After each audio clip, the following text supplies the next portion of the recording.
I am going to call the September 11th, 2024 meeting to order. If we could please rise for the Pledge of Allegiance.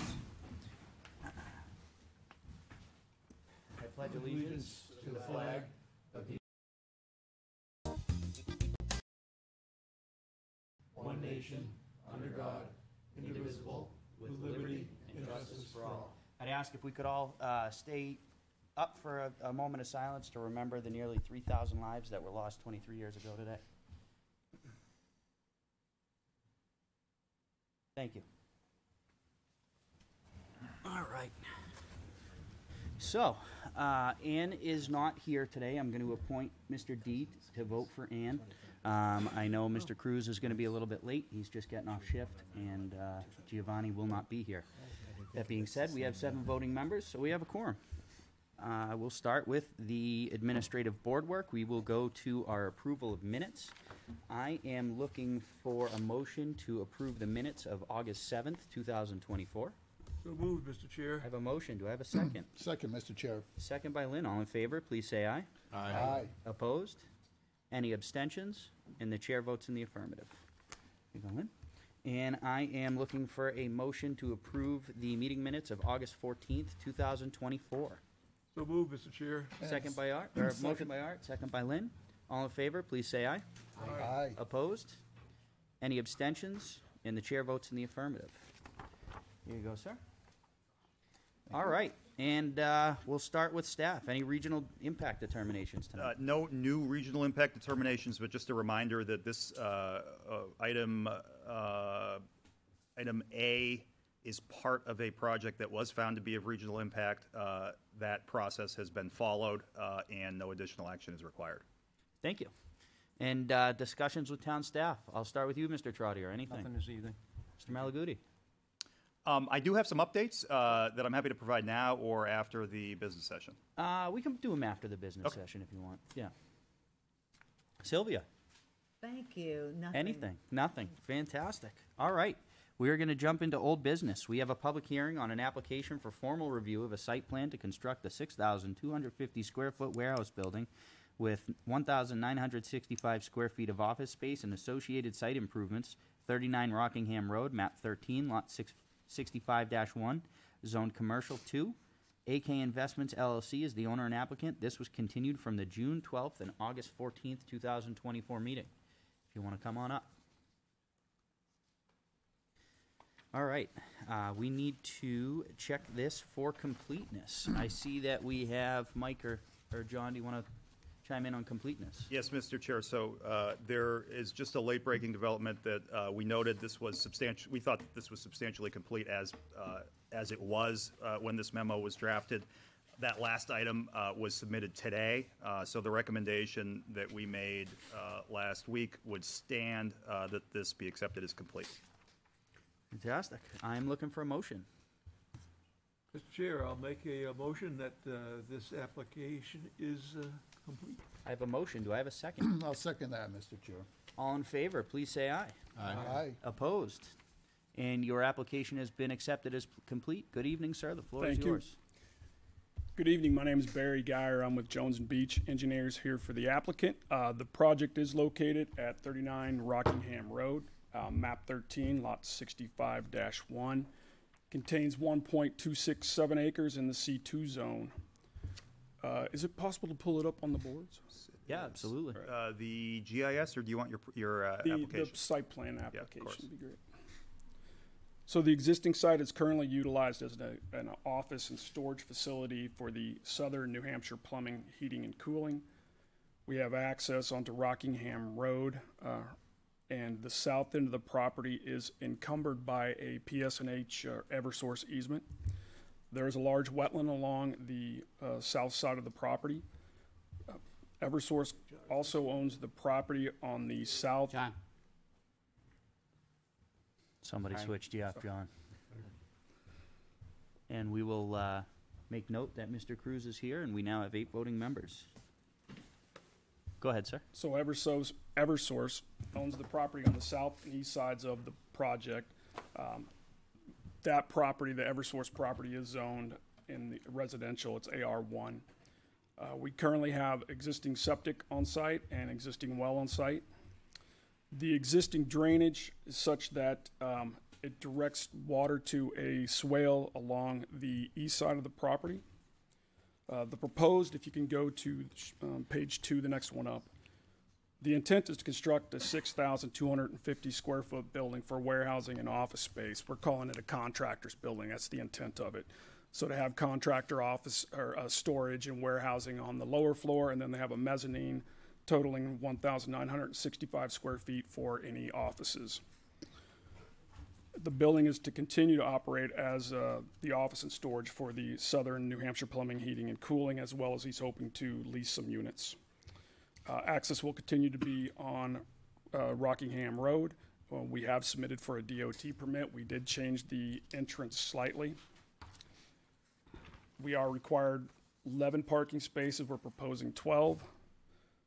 The utilities, we're going to construct a new septic system. Water will be connected to the Manchester Waterworks, which is out in Rockingham Road.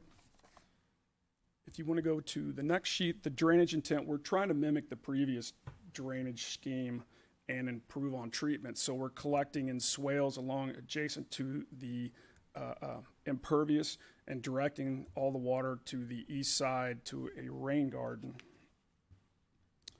And then it'll discharge along that eastern property line. Because the property is within 50 feet of a residential zone area, we were required to obtain a variance. The variance was granted back in May by the ZBA. We are proposing to impact wetland buffer, no wetland impact, but wetland buffer impact. So we are requesting a conditional use permit. We did attend the Concom back in January and again in June, and we have incorporated their comments into the plans. So regarding the conditional use permit, the existing site does currently impact into the wetland buffer. There is an existing garage and gravel parking within the wetland buffer area. And the gravel parking is actually within like about 3 feet of the wetlands. We're proposing to impact 6,975 square feet of the wetland buffer. And most of that is the grading and construction of the drainage swales and stormwater treatment. We do have drive access that passes through the wetland buffer. There's no parking within the buffer. And we are reducing the actual impervious in the buffer. So we're going to move it back, the impact or the impervious, so that we're no impervious within 28 feet of the buffer. So we can go through the conditional use permit whenever you want, or if the board would like. We have been through design review and have received the comments from the town departments. We've been working to address these. I believe we've addressed most of them. We have gone back and forth with the town engineer consultant several times. We did receive comments on Friday. There are a couple items that we think we can address fairly easily. And with that, we can either take questions or go through the conditional use or whatever. Why the don't you board would keep like. going? All right. So regarding the conditional use, the application was in your package. If I can find it in my package.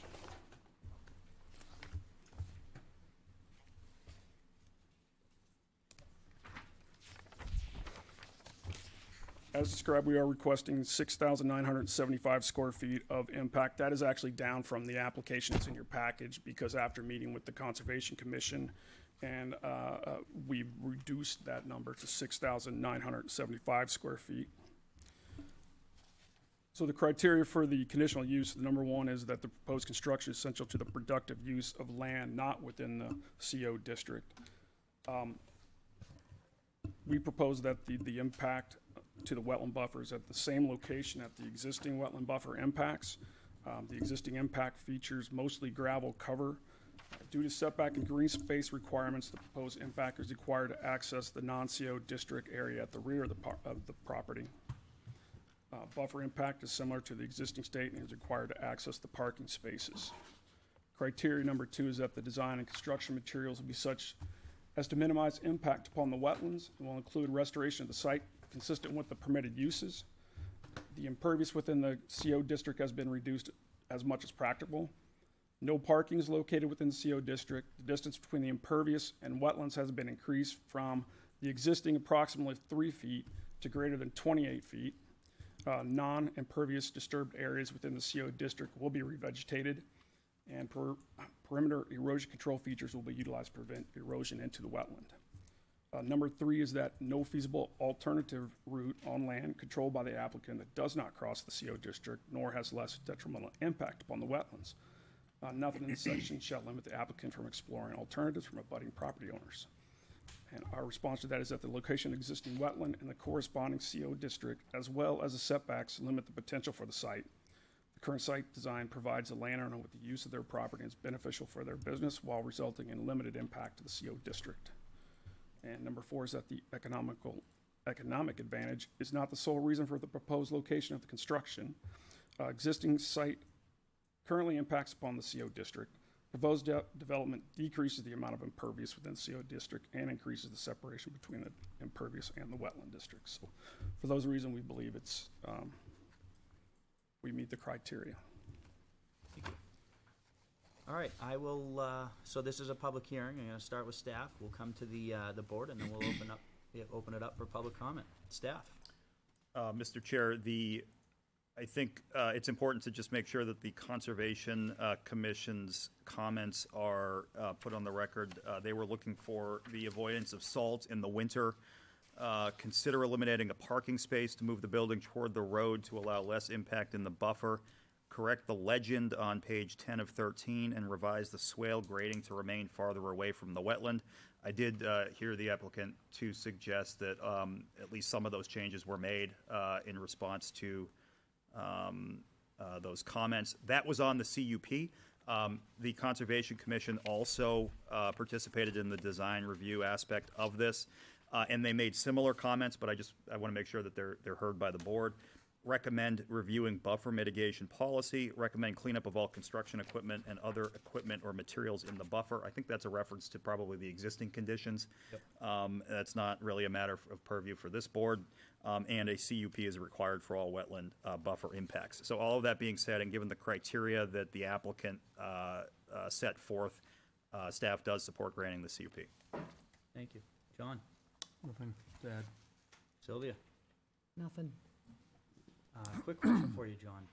On, to the use of salt from the Conservation Commission's question, do we follow or require the Green Snow Pro regulations in something like this? We will, with the new stormwater regulations, yes. They're gonna be built into that? Correct. Okay, great, thank you, That's one of the comments is regarding stormwater, the SWIP. thank you. All right, board. Anything from the board before we, go on the CUP, and then we'll, I guess just one question. There won't be any vehicle maintenance done on site. It's strictly storage, material storage, no vehicle storage. Well, there will be vehicles that park there, like they have a couple vehicles that they use for the Southern New Hampshire plumbing, heating, and cooling. Mm-hmm. But these are garages too, so the interior, that we potentially have vehicle storage in the building as well as outside, but no maintenance. Question. yes, sir. Please stay there. The parking is only 2 per bay. There's 5 bays there. I think you said 10 parking spaces you're We're providing? required 11 per the square footage, and it's based upon the square footage. That's. So I'm looking at the site currently, and according to the 2023 GIS, there's 17 cars, 17 vehicles on that lot right now, and it's just one business. You're saying Southern New Hampshire Plumbing is gonna continue, and there's gonna be 3 other businesses, 4 other businesses? We don't know. I can't speak to how much of the square footage of the existing or the proposed building that Southern New Hampshire is going to take, or how much they're going to lease. But they're restricted to the spaces. I think they currently have vehicles that aren't associated with their business parked at the site, and that won't occur after the revisions to the site plan.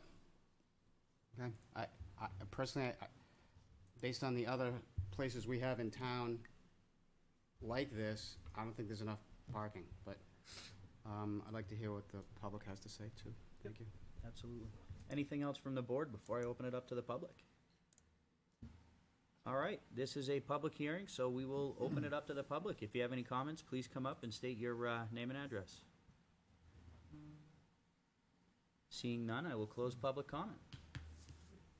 All right, so we have a conditional use permit to act on, and then we need to discuss, get to the next step here and start discussing approvals.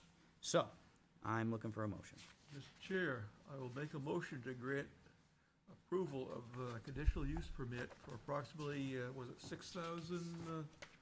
975 is what I heard. 6,975 square feet of conservation overlay district impact for the construction of a 6,250 square foot warehouse building with associated site plan improvements. I have a motion. Do I have a second? I'll second that, Mr. Chair. I have a second. All in favor, please say aye. Aye. Opposed? Chair votes in the affirmative. Your CUP has been granted. Thank you very much. All right, let us start talking about, Mike, if you want to get into, or John, if you want to get into some staff comments and recommendations on the approval. Certainly, Mr. Chair. So staff is recommending a continuance for the reasons set forth in that memo. I'm happy to have John talk about those if he wants to, but really, in summary, I think there's too many outstanding comments that are, raise substantial questions are not trivial, as I said in the memo. And I don't have confidence, for example, that the freeboard is sufficient in that 50-year storm condition in the rain garden, as the engineering memo sets forth. I think that's a significant concern, as well as some work that's proposed in the DOT right-of-way, the absence of an approved DOT permit, and not really knowing that DOT is okay with all of that. I'm not sure if you have anything to add. That's pretty much it, summarized in those 7 items, A through G. Sure. Sylvia? This is the first time I've actually seen the plans, and if I may, if I could just ask the applicant some questions. Sure. If you will, you had mentioned that this is a budding residential. I didn't see it when I looked at the aerial, so I'm just... It's a budding residentially zoned property. So the property to the east and the south of the project is, although it's owned by Eversource, it is residentially zoned. Thank you. The next question, and mind you, no expectations here. I just am pointing a couple things out. First, if you go to, I was looking at Google and looking at the present properties. They're actually quite nice. They're gray with white trim. There's a picket fence out in the front. It looks almost farmlandy, especially when you look across the street and you see this nice field. I don't know how new these Google pics are, but it looks very nice. And just wondering about your own aesthetic, if you're going to match, because right now those two buildings, even though they're maybe not related, I don't even know, they look somewhat, see what I'm talking about? They look very nice, and just wondering if your own aesthetic will kind of do something similar. I looked at the plan. It looks, warehousey, but if it might match the same coloration, which is probably fairly easy if you've considered that. I don't know if they've considered the coloration. We do have plans. It's a steel building. It is a warehouse with Sure. office space. So they do propose to do a little upgrading to make it look nicer. Sure. But we can definitely discuss with the applicant or my client what the coloration, and I don't know if that would be an issue or not. It's not an issue for me. It's just, it's nice the way it looks now, the gray with the white trim, and just thought, considering where you are and the look, that's always nice. The other one was just also, Mike, if you can go to the landscaping plan. Certainly. Thank you. I just happened to notice this. If you compare your utility, where your leach field is with your landscaping, so you can sort of take a look at where your landscaping is up there in the corner where the leach field is. And then if you pop yourself over to the where Mike is and look at the leach field, the pipeline, and then the tank, you've got an oak tree and a couple of oak trees, a couple of spruce trees. I did Google if they were the kind of plants that you would absolutely hate having next to a leach field, and they're not, but it's still, it's right next to it, and you may just want to, since Mr. Malaguti is recommending that this is continued, that you may just want to look at that, and, because nobody likes to get roots out of their system, and you probably will save a little bit of money by just moving them a little bit, and you'll still have the nice landscaping. Yeah, point taken. That's it for me, thank you. Thank you. Mr. D, I saw you put your hand up. Yes, thank you, Mr. Chair. I agree with Sylvia. I like the gray pallets. I've built quite a few steel buildings myself personally. They have full color palettes. It doesn't cost any extra. And I would lean towards the muted gray tones, as Sylvia pointed out, much like what's there currently. Seems to blend in nicely with a lot of things, so just a thought. Thank you, Mr. Chair. Not a problem. Anybody else from the board? I agree with Tony And Sylvia. And Sylvia? and Sylvia all. Fantastic. Thank Pardon you. me, Art. Sylvia. It's all right, it's all good. So if I may, I did want to Yes, sir. speak to a couple of the recommendations from the, Sure. or comments from the town's review engineer. Sure. Specifically regarding the 12-inch freeboard in the rain garden. The proposed rain garden is 2 feet deep. That's as deep as it is. And it has, the overflow is 6 inches down from that top. So really, the most water that can hold is 18 inches of water. So to provide another 12 inches of freeboard, another 6 inches on top of what we already provide would eliminate, 33% of our volume within the pond. So because of the small nature of it, the depth of it, we would request a waiver to the 12-inch requirement for the freeboard. And I just wanted to put it to the board and see what their thoughts were on that. Well, we'd have the input of staff, I think, first. So I think that's the first that we're hearing about, and John, jump in if you want, but I believe the regulations require a waiver request to be in writing, and that would give us the ability to evaluate it, not on the spot. Yeah, I would agree with that. Yeah, and the other item that is really a hardship is the 12-foot wide access drive along the top of the detention basin. It's not it's a rain garden. It's not really a detention basin, and basically for the same reasons. It's 2 feet deep. It's within access range of if equipment such as an excavator were required to be used to maintain it, which being 2 feet deep, that's doubtful, but we are within range of a excavator arm to the outlet for it.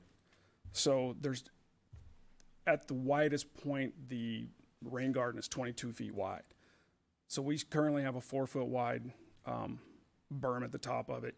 It's 2 feet deep. We believe that's sufficient to access it, and I don't know if that's a waiver requirement, but we will be asking for that as well. It's part of our stormwater ordinance Right, for maintenance. I am not sure that can be waived. I think that we would need to look at that, because that was adopted, as John indicated, under a different scheme that I don't believe is under the jurisdiction of the planning board, and so that we can certainly provide some input on that, but it is part of that separate ordinance that has recently been amended.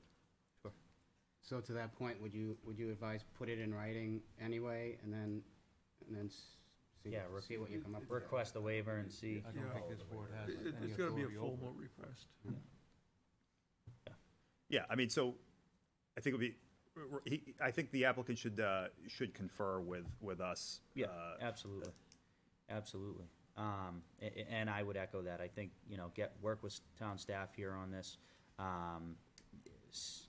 If you want to put in waivers, obviously they need to be formal, so that way staff can go through their process to see if one, it's something that's waivable, and two, what the results of that would be. So I'd certainly recommend getting with staff on all that. I think there's certainly enough here to say, hey, staff needs a little bit more time before we're comfortable to grant an approval of this application. I think there's enough there that needs to be ironed out, that I'm sure you can work with staff on to get you where you need to be. My only comments for you in particular are on your landscape plan. You have some eastern red cedars in there. They're not really hardy to New Hampshire. So I'd change them out to either something like a Serbian spruce or what have you, but an eastern red cedar isn't really hardy anymore to New Hampshire. With that, does the board have anything else? No. All right, I'm looking for a motion here, folks. Mr. Chair, I'll make a motion that we continue this application to, our next available date is October 2nd. We also have October 9th meeting. If the applicant has any preference. Before the applicant, Mike, do you have, Mike or John, do you have any opposition to either the 2nd or the 9th? Give the applicant ample opportunity to do his work, is my Right, recommendation. right. I mean, I think that we're coming up on the submission deadline relatively quickly for the Or the 2nd. 7th, or 2nd, So excuse me. I think John's right, that we want to leave ample opportunity for us to review and for, So we'll have the motion to the 9th? and again, I think this is a situation where encourage a sit-down meeting, Yeah. maybe in advance. Yeah, Would be absolutely. helpful. Absolutely. Because they get their work to do and they have to meet with staff. Yeah, It's maybe, two things, maybe two get on the horn with staff in the near future here and Absolutely. get you where you need to be, okay? So we've got a motion Be the 9th. to continue this to the 9th of October. I have a motion, do I have a second? I'll second that, Mr. I have a second by Mr. Penta. All in favor, please say aye. Aye. Opposed? Chair votes in the affirmative, and this application has been continued to the October 9th, 2024 meeting. Thank you all very much. Thank you. All right. We are stepping into new plans here. First one up, we have a public hearing on an application for formal review of a site plan for a 15,200 square foot retail building, 9,400 square foot childcare building, and associated site improvements, zoned Industrial 1, Industrial 2, Almost died. and Village on Technology Hill PUD. Londonderry Holdings LLC is the owner and applicant. Map 28, lots 31-6, 29-2, and map 17, lots 2, 5-3, 5-4, and 5-5. Gentlemen, good evening. Good evening, Mr. Chair, members of the board. Before we get going, we need to check this application for completeness. Looks like we have no outstanding checklist items at this time. Mike or John, do you have anything to add to that? No outstanding items. There are a couple of permits that are pending approval. Those are noted in the engineering memo and will become conditions of approval. Thank you. So I am looking for a motion to accept the application for retail and childcare site plan approval as complete. Mr. Chair, I'll make a motion for completeness of the plan coming before us. Motion from Art, do I have a second? Second from Jason, all in favor, please say aye. Aye. Aye. Opposed, chair votes in the affirmative. This application has been accepted as complete. All right, gentlemen, the floor is yours. Thank you, Mr. Chair. Dick Anagnost, co-developer of the PUD Village at Technology Hill. Tonight we are before you for site plan review for a portion of that PUD, which is the childcare and retail areas, as the chairman had just read out. With me tonight is Ken Zielinski, the primary developer. Nick Golan, naturally our esteemed engineer from TF Moran. Kevin Smith, our consultant. Bruce Blazon from North Branch Construction, our construction manager. Jamie Neef and Tony Nazaka from Stone River Architects, the architects for the project, and they're all available for questions throughout the presentation. Without further ado, I'll turn it over to Nick. Thank you very much.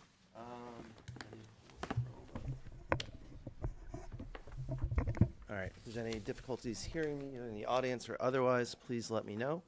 Thank you for the introductions, Dick. My name is Nick Golan. I'm a licensed engineer and principal with the firm TF Moran. We're here for our second component of the PUD. At our last visit, we had the opportunity to review the infrastructure phase, which was conditionally approved. We have an expectation that the final plans for that will be submitted this week, which in part are really just pending fire department approval of final road names. So we're getting close. Relative to this element, this is our retail and childcare phase. We can see our graphic up on the front here.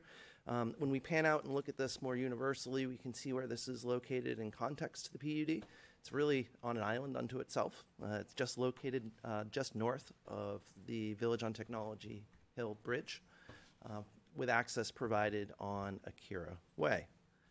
Relative to the components of these site plans, we have an approximately 15,200 square foot retail area, which is designed for multiple tenants. As expressed as part of the PUD, the intent is this is a general retail store, or more of a just general area in which we'll have the opportunity for the various products that our residents and business owners need. There's the potential for there to be a sandwich shop at the end unit. We've accommodated that use in the form of an oil and grease trap, noting that if that use changes in any capacity, or if any of our tenant uses change in any capacity, we always have the opportunity to make the appropriate modifications to accommodate them. As we look at this overall layout, so Akira Way is to the upper portion of the page. Immediately to the left of the entrance, you'll see that we have added a bus stop. This was a prior request of the planning board at part of the PUD stage. Also something that has been requested from the Heritage Commission. So we have two different images that are expressed for this potential bus stop. We can let our project architect potentially speak to those later unless there's the opportunity to bring those up now. They aren't included in the plan set. It's a secondary image. All right. In the meantime,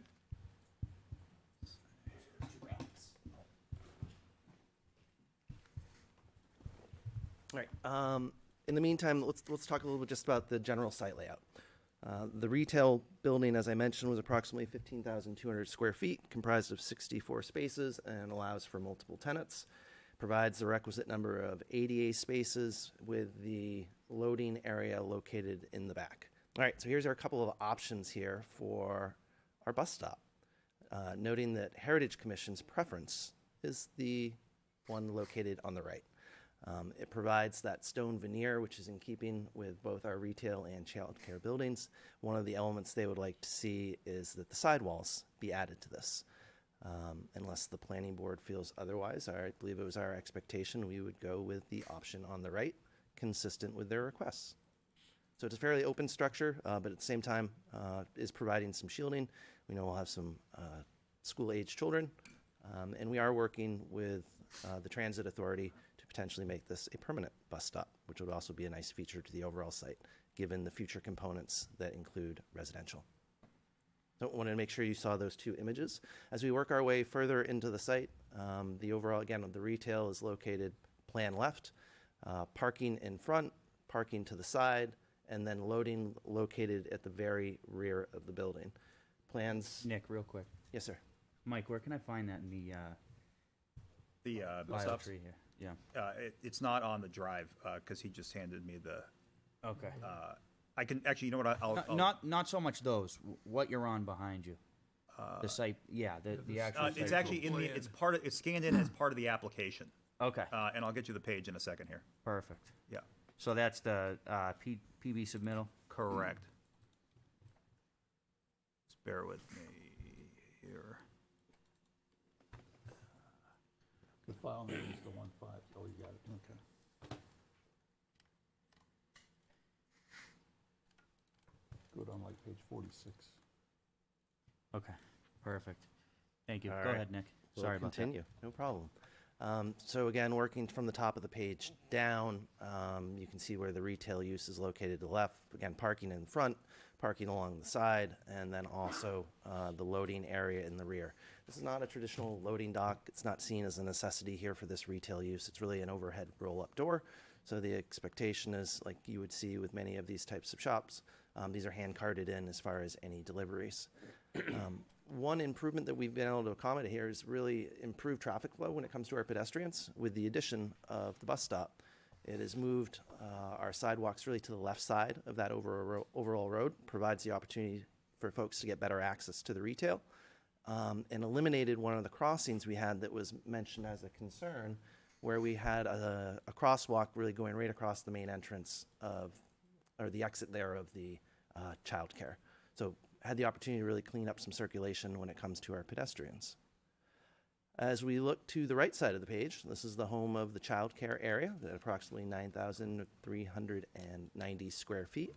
You'll notice we have some additional lines on the plan. This is to better denote where the drop-off area is for children in the morning.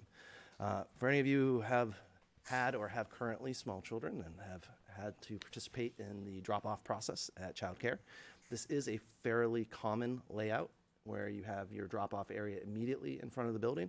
You have the opportunity for parents to bring their children inside. If there is a longer-term parking need, we've provided the overflow parking, which are those 10 spaces, and also includes the 2 ADA spaces. Additional parking is located to the north of the building. This would provide the parking for our necessary employees, as well as any additional overflow parking that's required. And would also note that within the retail area, we've actually provided more parking than is required. Again, anyone who's had the opportunity to visit one of these types of facilities, they do have the occasional celebration, kindergarten graduation or otherwise, that necessitates perhaps a little bit of additional parking. In that we have the appropriate pedestrian facilities to accommodate. There's the opportunity for them to walk right across from the overflow retail area to utilize the childcare. So we thought that was an appropriate belt and suspenders when evaluating our parking. Another comment that was raised relative to the original plan that was submitted was just making sure we had appropriate signs.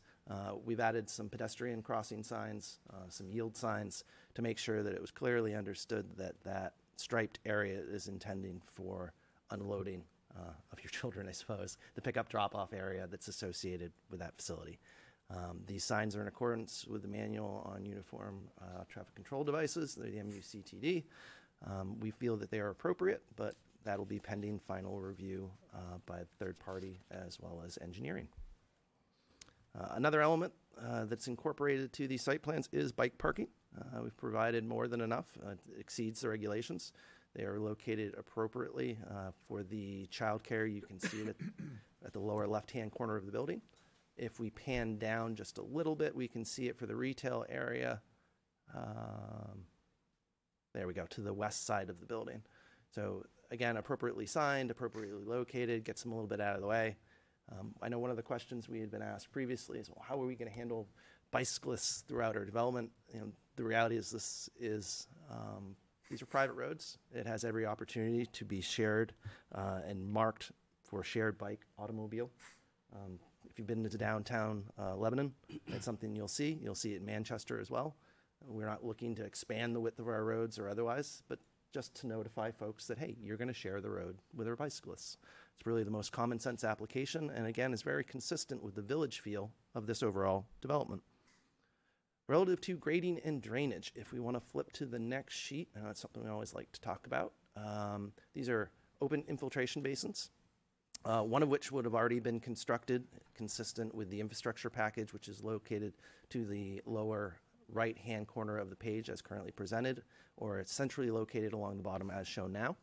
There will be 2 additional infiltration areas that will be proposed, one to the far left, you can see by the contour marks, and then the large open area to the center. Access to that area is provided via a 12-foot wide maintenance road. The intent here is that we're providing access to the first element of that stormwater management area, which is the forebay, that then provides access further to either the lower portion, that is the outlet, or to the basin itself. Similarly to the right side of the page, we've provided a little bit of a curb break there so that there again is a 12-foot maintenance road. What this is we essentially install crushed stone below grade, then we loam and seed on top of it.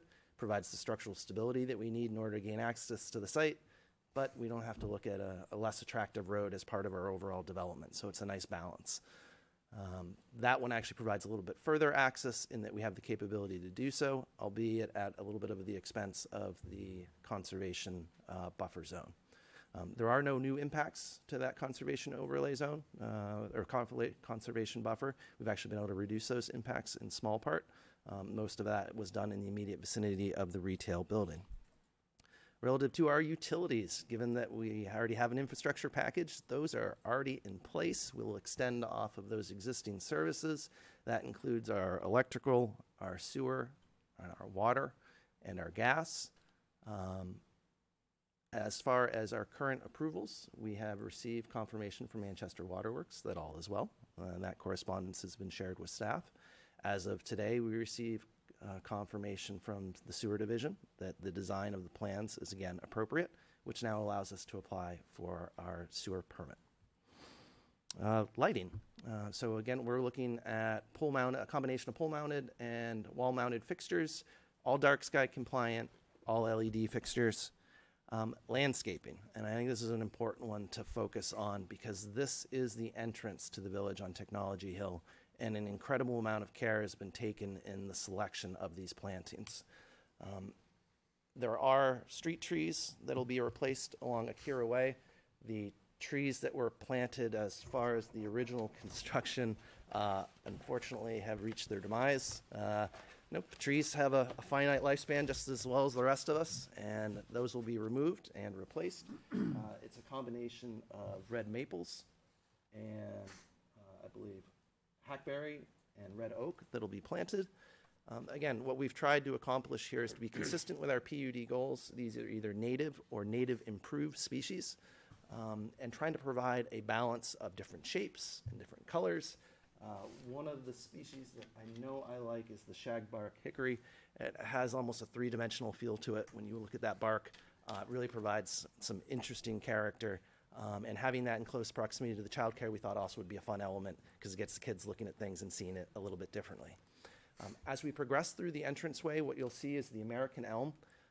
This species was hand-selected by the ownership group to provide that true entrance experience. As those Princeton American elm grow, they provide that canopy feature as they interconnect and really provides you a better sense of place as you're entering into this development, that you have a bit of a canopy feel to it. It's not so commercialized and provides a really nice transition into our residential area, which is bisected by our bridge and a more natural environment with the existing trees that are there. I know there was some commentary about concerns with, I want to say it was Dutch elm disease or similar. These are improved species that have been cultivated to prevent those concerns. So it's very important to us to have that species here at our entranceway.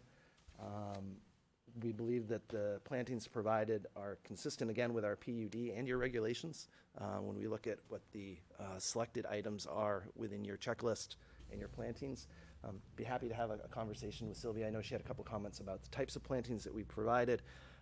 We do feel that what we have provided here is appropriate, but are happy to have additional conversation if so needed. All right, dumpsters. Dumpsters are located as shown, again, at really the perimeter of the development. So to the far east, we're being highlighted there, where they're being appropriately screened. And then the other dumpster is located behind the retail building itself.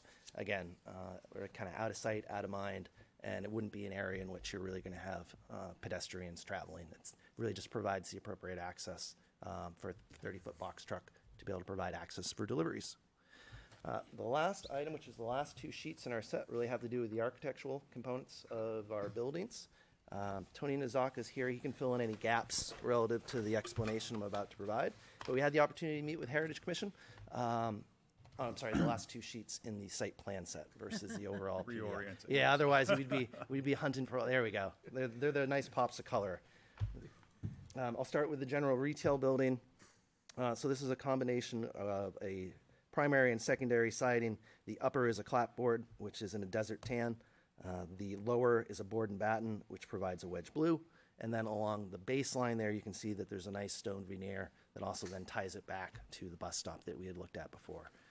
One of the comments that I believe we had from Heritage Commission was they liked seeing asphalt shingle roofs.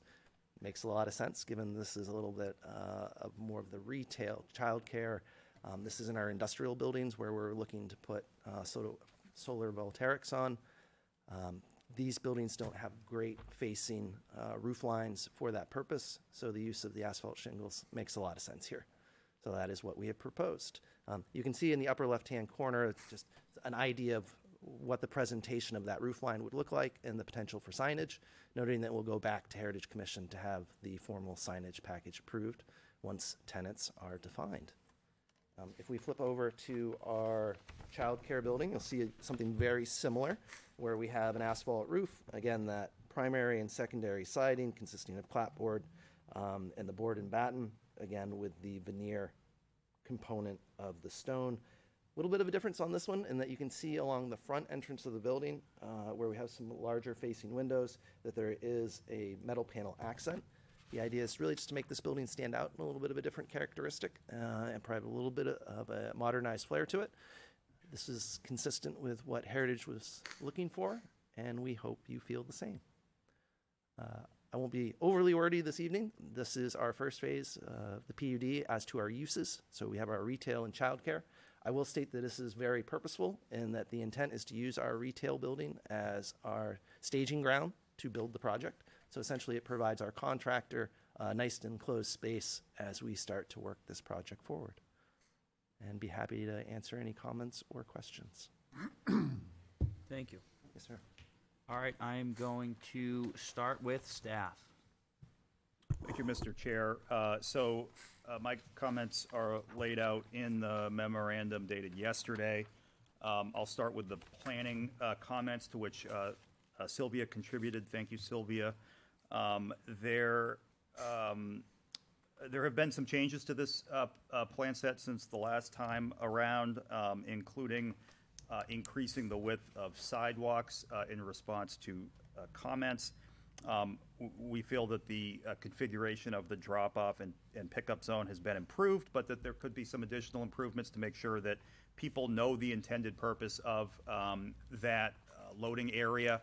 It should be marked as such in the plans, and also a recommendation that people be either visually apprised of that purpose, or that's addressed in some other fashion, as well as the fact that we need to be mindful of speeds in this area, and some signage to that effect may be warranted. And I am just trying to get back to the 44.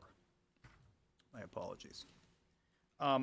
The applicant has committed to and has, to a reasonable extent, proposed maintaining the historic, repurposing and maintaining the historic stone walls that are displaced by construction. That comment has been cleared. We feel that that's been addressed appropriately at this point in time. We are pleased with the addition of the bicycle racks and the fact that they appear to exceed requirements. There were some modifications made in request to comments the last time around on snow storage areas. Additional explanation about just a reminder that this is a large site and there is an overall snow management plan that may have some additional capacity for snow in other areas of the site.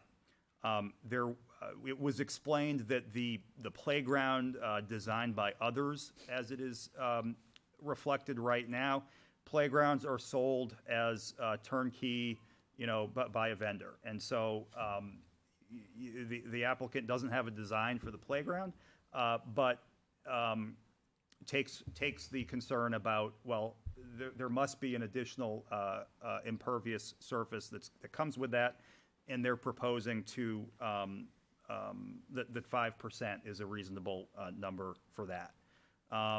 There have been some corrections to discrepancies in the landscaping plan, as well as the applicant pointed out the selection of some different species to make to sort of deconflict salt intolerant species from snow storage areas.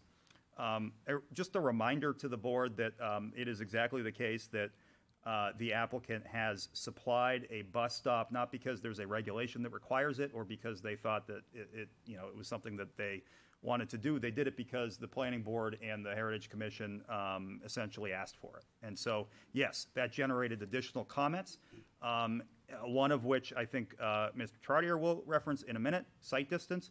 Nobody is getting signed plans if there is a site distance issue. That's not something that staff has the ability to waive. And so if there is a site distance issue with a feature that's proposed here, nobody needs to be concerned that that's going to go through in the dark of night. That can't happen. I have attempted to highlight areas where I think there may be some disagreement between the engineering department and the applicant, and where the board may need to make a decision. And I am happy to talk about those areas now, but I think it might be better if you heard from Mr. Trottier, you heard from the applicant, you have my memo, you have what I think needs to be decided. Yes, this is an engineering memo. No, I am not an engineer, but engineering is not Greek, and this board has the obligation, just like I have the obligations, to try to tee up for the best possible discussion and then decision by the board. What the relevant factors are, and what the best decision is in the interest of the town. So with that, I am done with my comments for now, Mr. Chair. Mr. Trottier. Mr. Chairman, members of the board, I'll just briefly go through the memorandum. Item number 1 are a number of outstanding permits associated with the sewer discharge, the FAA permit, and the Town of Londonderry stormwater permit. Second and third items are related to the bus stop. Again, the additional impervious has not been accounted for in the drainage analysis. There's also concern, as Mike indicated, about the physical location of that bus stop, both within the site distance and also within the town's right-of-way. It's the department's feeling that should be located outside of the town's right-of-way. There is a comment regarding the existing infrastructure of Akira Way. There's a riprap swale that's located on the south side of Akira Way that's not taken into consideration in these improvements that needs to be looked at. The applicant's revised stormwater design, again, does not provide the 12-foot access to basin number 7.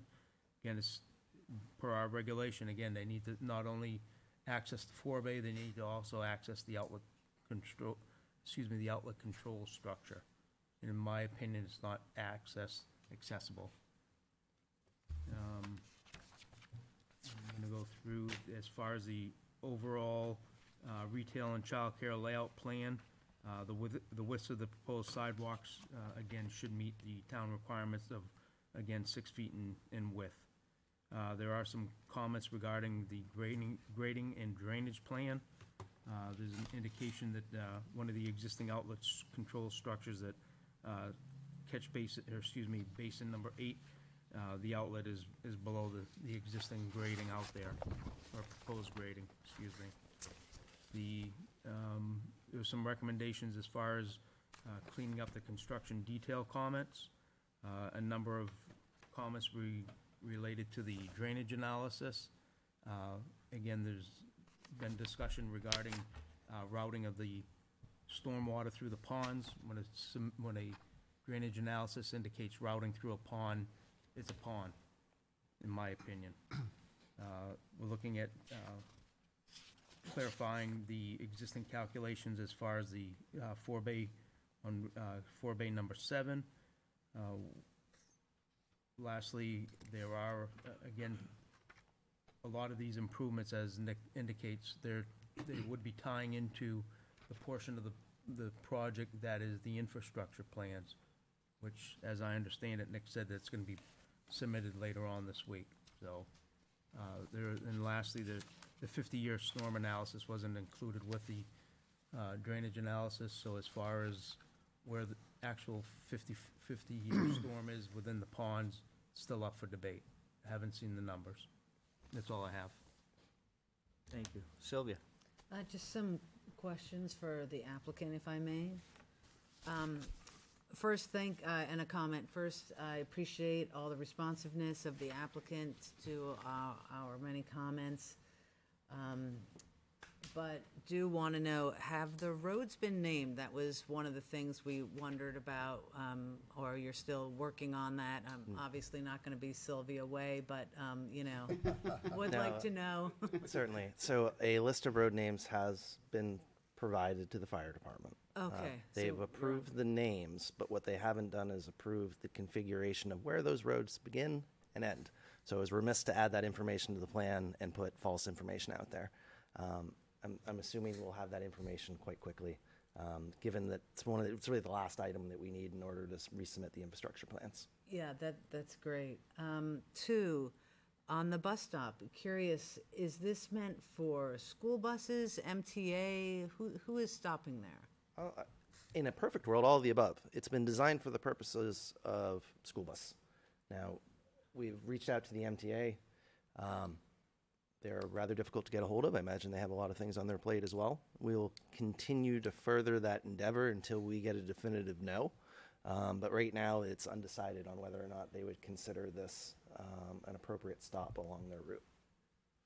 With consideration that that may happen, whether it happens the first few years or maybe in the future as MTA may expand their services, I'm wondering about lighting and safety and just, if someone is dropped off at night, what the lighting would be and what the lighting would be along the sidewalk network. Sure. So relative to within the property, we provide appropriate access egress lighting. The idea is that this is really the entrance into, or this is the entrance into our project. It needs to be appropriately lit. We obviously have limitations with putting light into the right of way. So we are not lighting the right of way from that standpoint relative to what the regulations allow.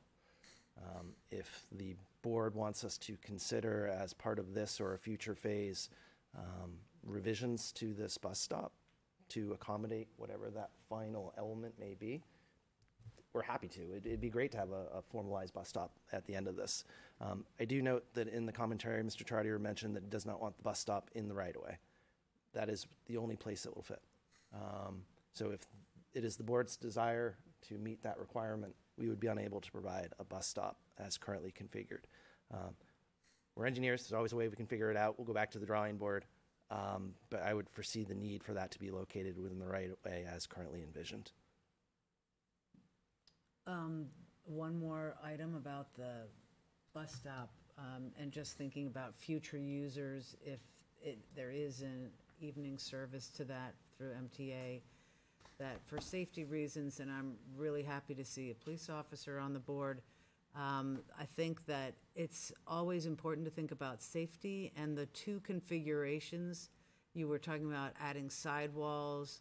I actually thought the clear one was very nice, but I do appreciate the rock wall, whatever it becomes. I just think one needs to be able to see through that so that if anyone is waiting there, that they feel safe and exposed. And I don't know if there's any. That would be our intent to be consistent with what was previously shown. So I believe that could be accommodated. Now, relative to that element, the backboard of that was not completely see-through.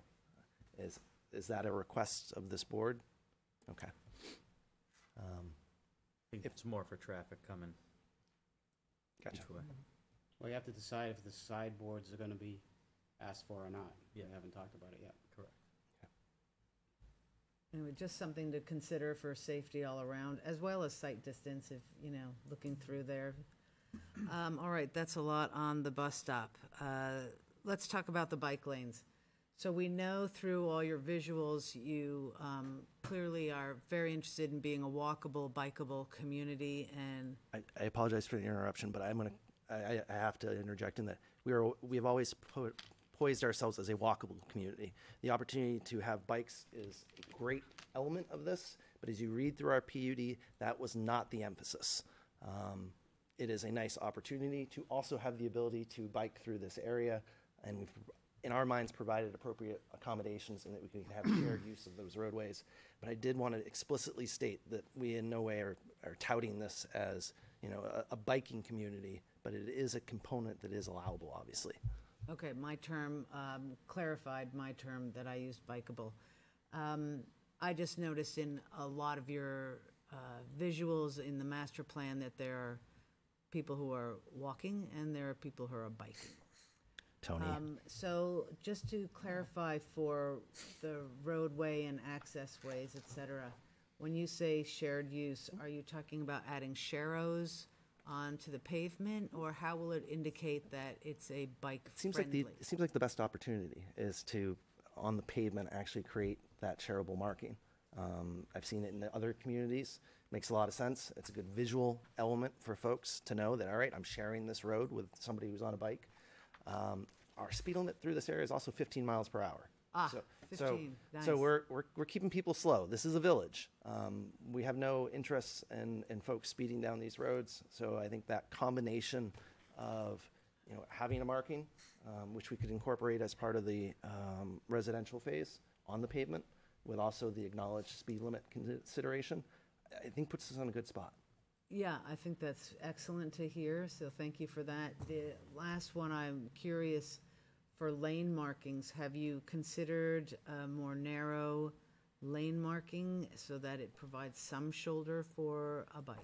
We did, and we talked about it. And as a group, we'd rather be more traditional in the sense in that we're not dedicating a lane for a bicyclist. The reality is they are just as well seen if they are sharing the road. This is a low speed limit area. We felt it actually overcomplicated things by trying to add that additional marking, whereas just a general shared use should keep them off our sidewalks, keep them within that paved area, and given our speed limits, everybody should be able to be equally accommodated. Okay, thank you. Those were my questions. Thank you. All right, I'm going to bring it to the board. Board, you have any input? Mr. D? You good? No, good. So I think it's important, I've said this every time this applicant has come to us.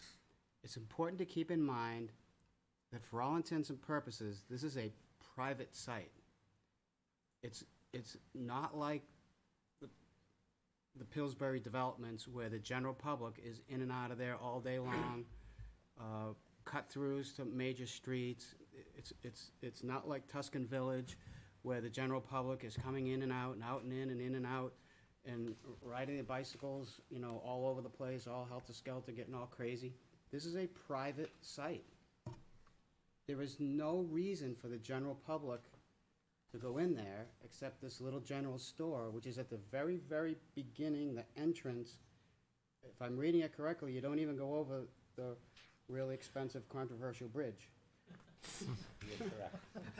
So I think once you cross the bridge, you're into the development, is how I look at it, right? And for all intents and purposes, it's no different than the Nevins over 55 community, where they could rightly put up a sign that says, no one allowed past this sign unless you live here, which is what the Nevins did. Not real friendly, but that's what they did, and that's what these folks could do. So some of this stuff that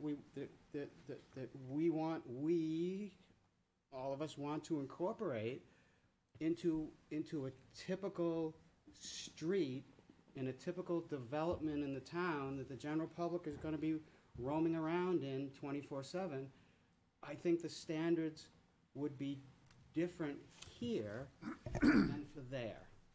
We still need to follow all the regs, and help me out. Akira Way is public, town-owned, yes? Other than that, no one's going in there. There's no reason for anybody to go in there. It doesn't go from here to there. It goes from here all the way around and then back out again. And could somebody, Mike, could you put up a street view so that we could see, it could be an overhead, where these two buildings would be in relation to, not Akira Way, the main road, Rockingham Road. It's Rockingham, right? Yeah. Yeah, that's Route So, 28. and I'm not even sure if you'd see these two new buildings, would you? Not from Rockingham. No. Grenier Field, Tony. Grenier Field's at the Grenier Field bottom of the Road? hill. Yeah, Harvey. Yeah, okay, whatever. The name's changed to protect the innocent, right? As you keep going. Our reviewer's off. Yeah, I mean, as I look at this, you know, steel roofs, shingle roofs, whatever you want. It's your project. It's really, your people are the only ones that are gonna see it. And so, that's my 25 cents. I think we'd have to go back and look at the master plan for this, see what that speaks to it. But Absolutely, well taken. So, back to the bus stop, please. There are many bus stop configurations that have solar lighting as part, it's a package plan, you buy the whole thing. I personally don't like the sides Okay. at all, and I'm not gonna speak for anybody, but I think you would hear that again from the school department. I like the clear backing if it's possible to a certain extent.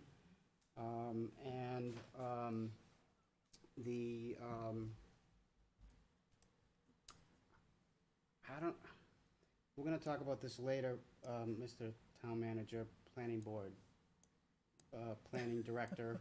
It's got a lot of titles Yeah, nowadays. He's wearing a lot of them. We're gonna talk about this later in the day, but I don't understand why we have a notation from the Heritage Commission suggesting a bus stop. I don't get it. I look through everything, and I find no mention of that in the purview. We're not gonna talk about this in front of this applicant, but we're gonna talk about it That'd later. be up to the planning board to decide. So, so anyway, other than that, I think it's a handsome development. I think it's a great start. I like the fact that it's the signature entrance to the whole development, which is gonna set the whole thing off. I think as we get through this, I'm gonna say it one more time, because you'll hear it every meeting, this is not a public place. It's not a public development. And not only that, it's industrial. Surrounded by a few residences, but right across the street is a velodrome, go-kart track, or whatever the heck it is, and a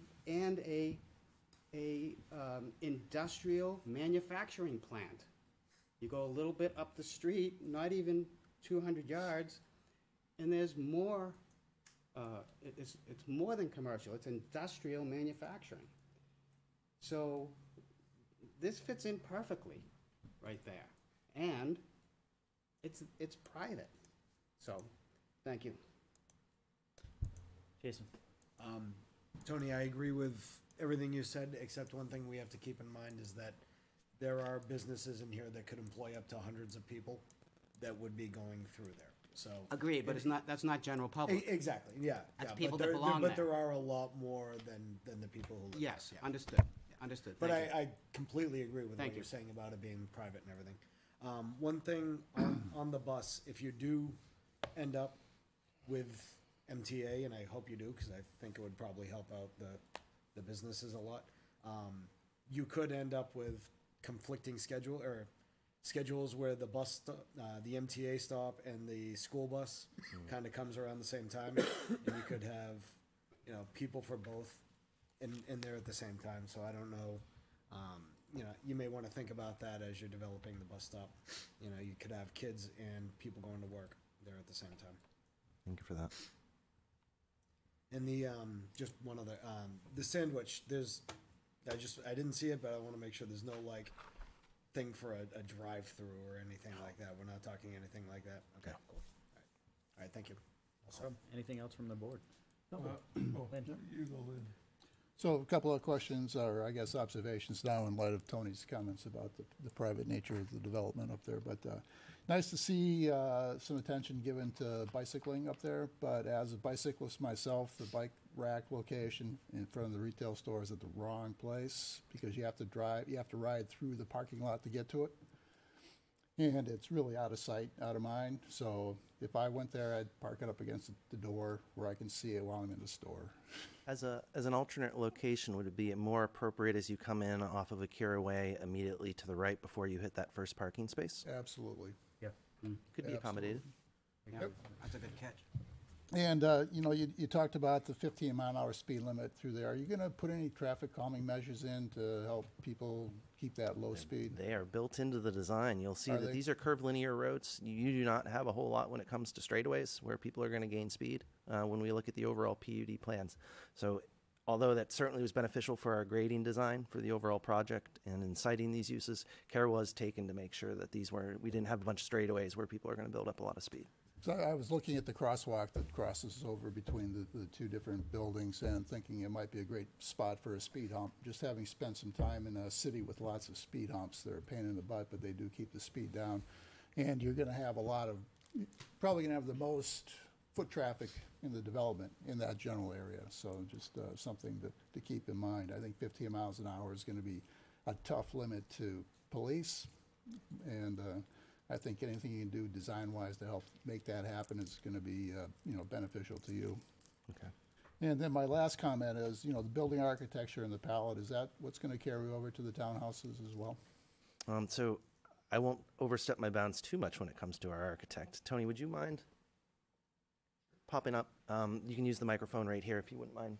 Would you mind repeating the question, sir? Yeah, just my question is, this is we're seeing both buildings, and they're going to be similar in design. Are the design features going to be carried over to the other buildings, the other residential buildings? Sure. So the design intent in total is to be a village, so there's a lot of variation between the buildings. It's hard to achieve a look like that with a unit that has 50 apartments in it. Yep. They're flat roofed in the in the residential, for example.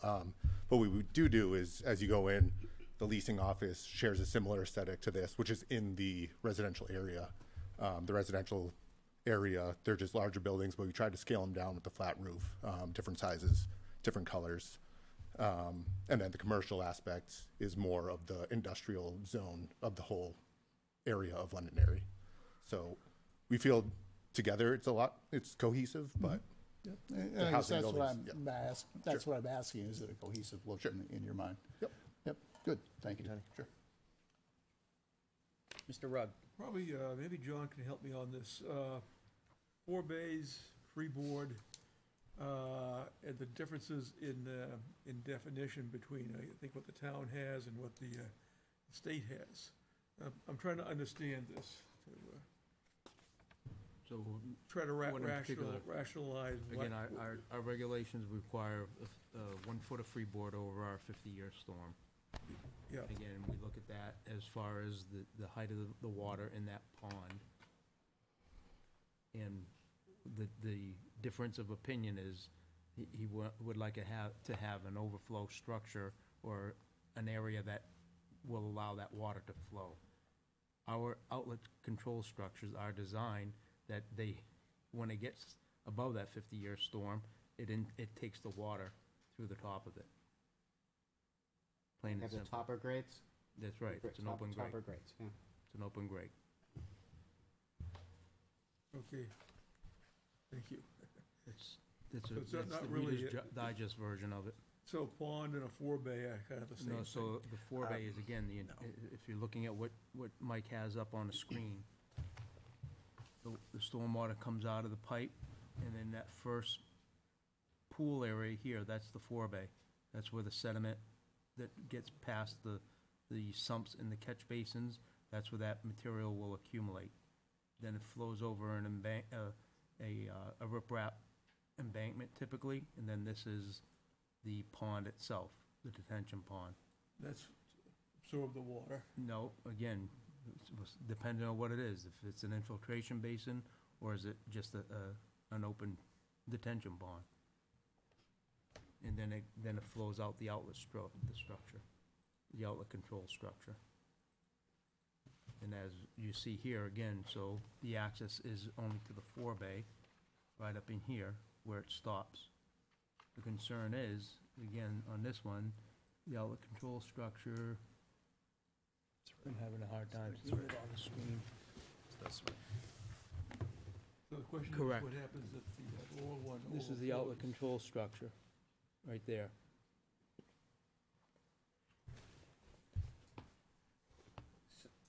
So to piggyback on Art's point, thank you for recognizing me, Mr. Chair. Yep. The- No recognition. This, the, Was there a cause and effect reason for the town regulation to be more stringent than the state Conservative regulation? engineers, Tony. Sorry? We're conservative engineers. Okay. I question sometimes what the state approves, personally. So this is meets state spec for this, correct? I'd probably reframe the conversation in a different way when we have the opportunity to respond, Mr. Chair. I'll let you respond. Thank you very much. You should have within your packets a letter that is dated July 9th of this year, addressed to Mr. Trottier from myself, specific to Site Plan Regulation 3.07, Storm Drainage System, B10. I apologize, but I feel this is important enough if I could read this into the record, please. Dear Mr. Trottier, please consider this letter our formal request for the town to reevaluate their current position as to what defines the minimum elevation of an embankment and the associated requirement of 12 inches of freeboard during the 50-year storm event as expressed in the Town of Londonderry Site Plan Regulations, Section 3.07, Drainage System, Sub-Item B10. The regulation states, flood routing calculations shall be provided for the design of each detention basin and pond using acceptable methods such as modified POS, storage indication, or as may be approved by the town engineer. Excuse me. In addition to the design storm, a 50-year storm analysis shall be conducted to establish the 50-year elevation at the detention basin. A minimum of 12 inches of freeboard shall be provided above the 50-year storm to the minimum elevation of an embankment at the detention basin. That's the important part. That's the important part I want you guys to remember. Provided above the 50-year storm to the minimum elevation of embankment at the detention basin. It is our understanding the town's position is that the minimum elevation of the embankment at the detention basin is the elevation of the spillway, and that the 12 inches of freeboard is to be provided from that elevation. Mr. Malaguti, if you would you mind flipping to sheet D11? Sure. There's a really nice graphic that shows a section that I think would help with this, that we can just keep up in the background. We would first clarify the stormwater management practices proposed for the village on Technology Hill do not include detention basins as defined by NHDS ENVWQ 150818, stormwater control and conveyance practices. Detention basins or stormwater ponds as defined by NHDS ENVWQ 150803, stormwater treatment practices, stormwater ponds. The important clarification in those items is that those basins, those types of stormwater management areas, right, if we can just pan a little to the left so we can see that. Perfect. The way we used to design drainage 20 years ago was a lot different. You know, we put in liners so that there were actual ponds. There would be no outlet with the exception of either a control structure, as Mr. Trottier mentioned, or a spillway. We've advanced quite a bit.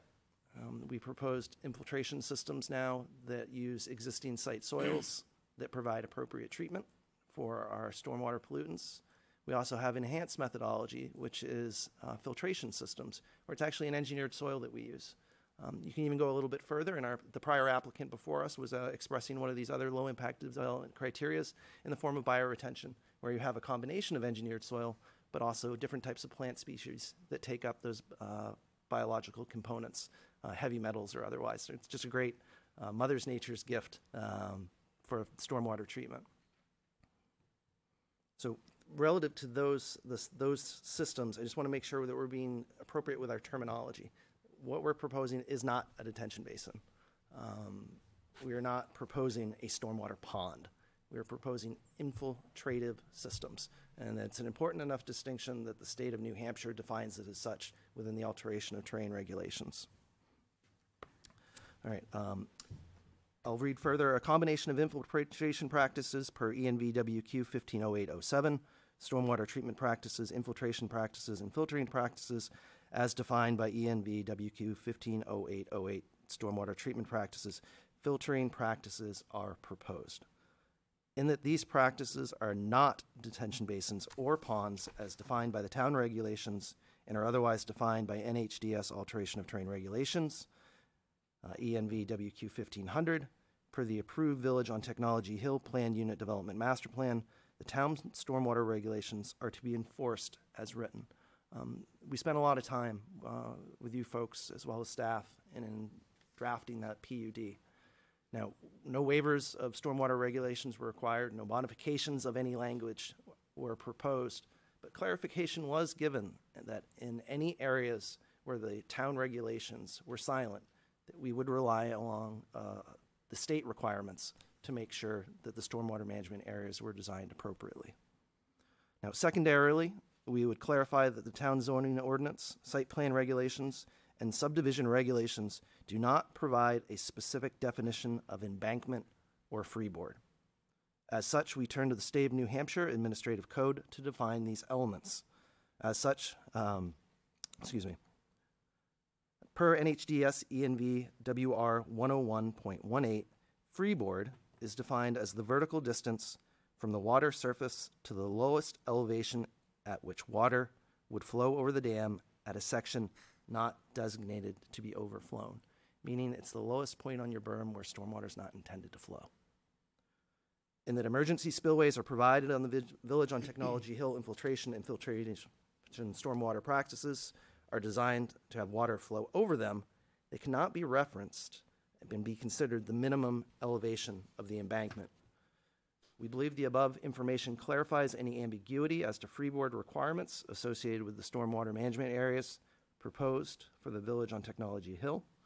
With that said, we reiterate that the project design includes 12 inches of freeboard measured from the minimum elevation of the stormwater management area embankments, and that our stormwater management areas have been designed to meet the stormwater regulations per section 307 drainage system subitem B10. We appreciate your review of this request, and should there be any questions or concerns regarding the submittal or the project in general, to reach out to myself. Also included with that letter is correspondence specifically from NHDS Alteration of Terrain and their leadership, this being Kevin Thatcher, Ridgely Mock, and Mike Swasher. If anybody knows any of the folks at AOT, Ridge has been there for an eternity, essentially the writer of these rules. And I posed this very same question to them. How would you look at this? How does the state define freeboard? How do we define a spillway in relationship to the height of an embankment? And it reads, Nick, the AOT group has discussed your email below, which should be also included in your packets, including the July 9th letter to the Town of Londonderry regarding the issue of freeboard related to stormwater management structures. We acknowledge that there is not a specific definition of freeboard within ENV WQ 1500, but do agree that the cited Dam Bureau Rule ENV WR 101.18 is appropriate regarding the design of stormwater management structures, including but not limited to infiltration basins and detention basins. Freeboard is measured to the top of the embankment berm, which is not designed to be overflowed, and not a spillway, which is designed to be overflowed. We felt this was important information for you to have in your consideration of this request. Again, we aren't asking for any waivers as part of our stormwater management design.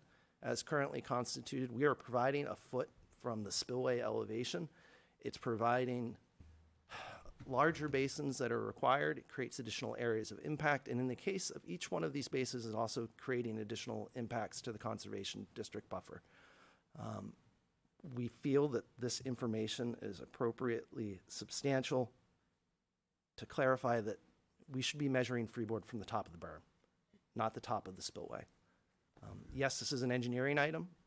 This is not a matter of TF Moran or my opinion versus Mr. Trottier's or the town engineering department, which is why we sought the assistance of the state to also clarify what this terminology really means, that a spillway is not the low point of an embankment. So I apologize for putting the board in the position of having to deal with this question, but given the amount of area that it would otherwise consume on this project site, we think it's important to get this on the record as to how we should address it. So thank you. What does the impact to the site look like if you were to go with the engineering's recommendations? It would be as currently constituted. We currently provide a foot of freeboard in all of our basins. The most recent staff memo we received has now included 4 bays. 4 bays are not a treatment practice. This, in my knowledge, and so I only have 20-plus years of experience. I realize there are many other engineers with a great deal more. Luckily, I work with a lot of them at TF Moran. This has never been a request we have ever received from the town of Londonderry to provide a foot of freeboard on a four-bay. Every design that I've participated in has never been a request. I don't know what brought about the request. But just because our stormwater management program that runs the overall modeling calls something a pond, does not a pond it make. So I don't feel that that's appropriate terminology that we should be using when looking at a four-bay, which is a pretreatment practice. So there's really two parts here. There's the basin in and of itself. What are we calling freeboard? Is it measured from a spillway, or is it measured from the top of the embankment? And then it's whether or not that rule should also be applicable to a four-bay, which to my knowledge, till this comment, has never been requested. Hasn't ever been requested because it wasn't routed, it was never routed through the four-bay. And in the analysis, it's routed through the four-bay. So it's. I'll offer a clarification because Mr. Trotter makes a good point. Let me finish. Nick. Oh, I apologize. Go ahead. Nick, hold on. So that's why the comment is there. There's also, the analysis is not complete, don't have the 50-year analysis. So again, I think it might be even premature tonight talking about this. Not even knowing where the 50-year storm is, and particularly in some of these basins that we're talking about. 6, 7, 8, those basins. Jeff? Yeah, no, so I was reading the staff memorandum provided by the town manager. It did seem like you've had some good conversations back and forth, open lines of communication. I assume that this issue has been discussed with the town of Londonderry's engineering staff? It has. Okay. It sounds to me that there still needs to be more discussion. Mr. Trotter has been very clear in that. The town of Londonderry. Excuse me, I apologize. The town of Londonderry has been very clear in their stance relative to the engineering department on how they feel this regulation is written. Our team felt differently, so we sought the guidance of some other professional engineers to try and substantiate that claim. Again, I apologize for bringing this before the board. I'd much rather have addressed this outside the confines, but we were unable to do so. One element I'll offer, and I apologize, Mr. Chardy, for interrupting you.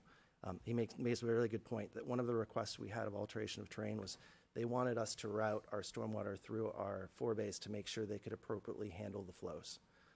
When we did that, we left it in our model. Being that we had the opportunity to get these comments last night, we were able to evaluate our model, remove that storage capacity, and it shows that those forebays can pass those 50-year storms. They don't provide a foot of freeboard. They're not intended to do so. Forebays are a flow-through device. It's pre-treatment. It's not an actual treatment device. So I wanted to provide that clarification, and again, I apologize for interrupting, but it was more so to just make the point that Mr. Trotter has a good point, and that storage was identified within those forebays. It's since been removed, and it shows that it can adequately handle our flows. Question, John, what is the purpose of a forebay? Again, to remove some of the sediment that might still be accumulating in the stormwater. And is that the first place the stormwater goes to after Correct. it runs off of the impervious surface? Sometimes they call it the first flush, 2-year storm. There's all kinds of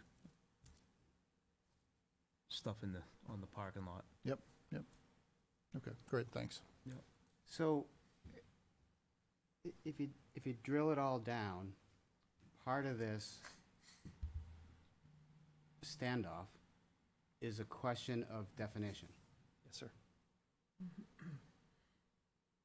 And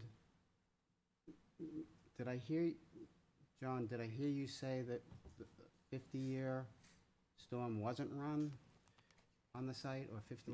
It wasn't provided in the analysis.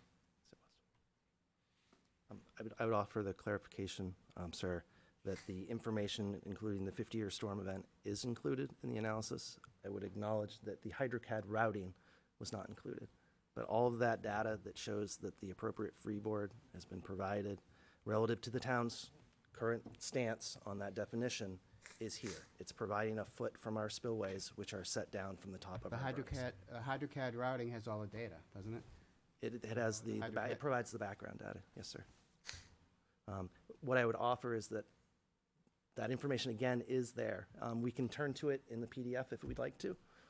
The 50-year summary is provided within the results of our stormwater management report, for which the elevation of the 50-year storm is provided and corresponds to the elevation on our plans.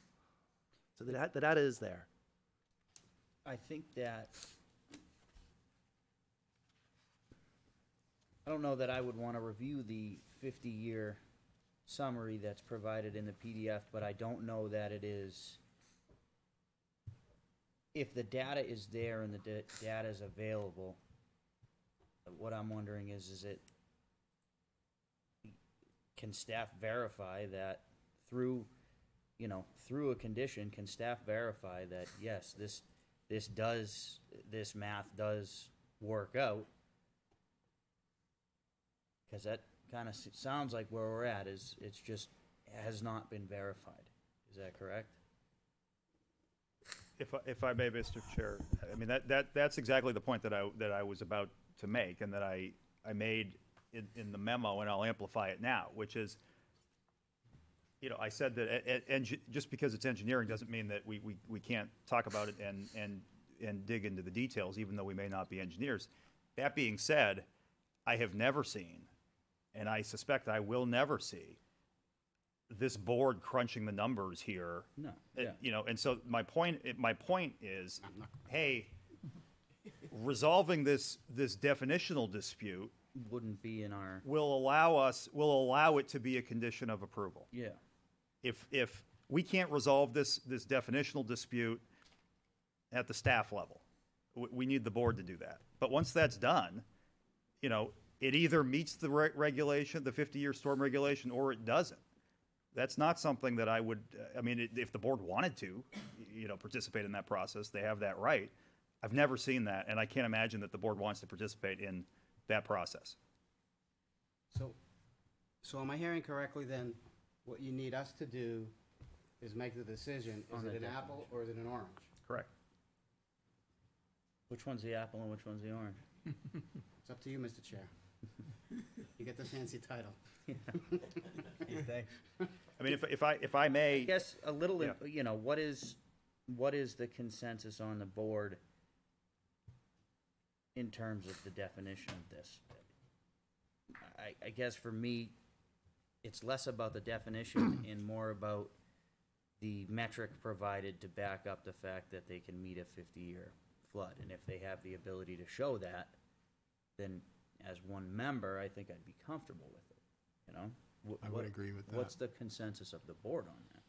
Yeah, I think, the 50-year flood, what would happen with one definition, what would happen with the other definition? Correct, and I guess, and I stand to be corrected on this, but the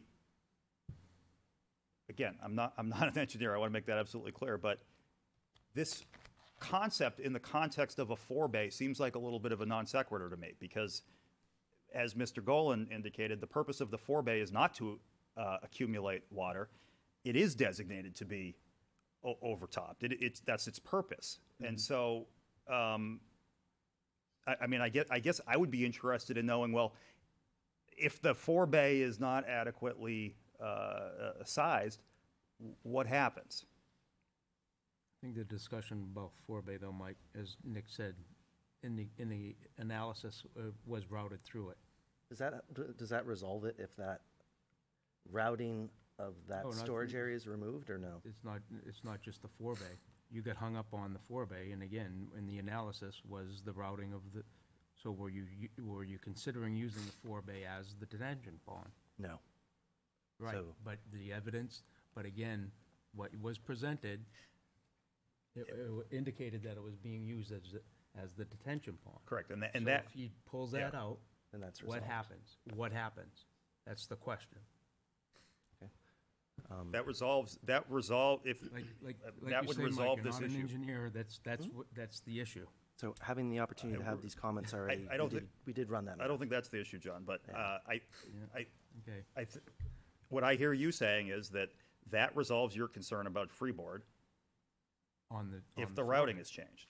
Is the that, forebay. on the forebay, is that something that, That, we ran the math already, eliminated that storage. There, if it's no longer storage, then it's not, you're no longer considering it a pond basin and requires freeboard, then that would resolve the issue with the forebay. Doesn't, there's still the outstanding question of what's the low point on a berm?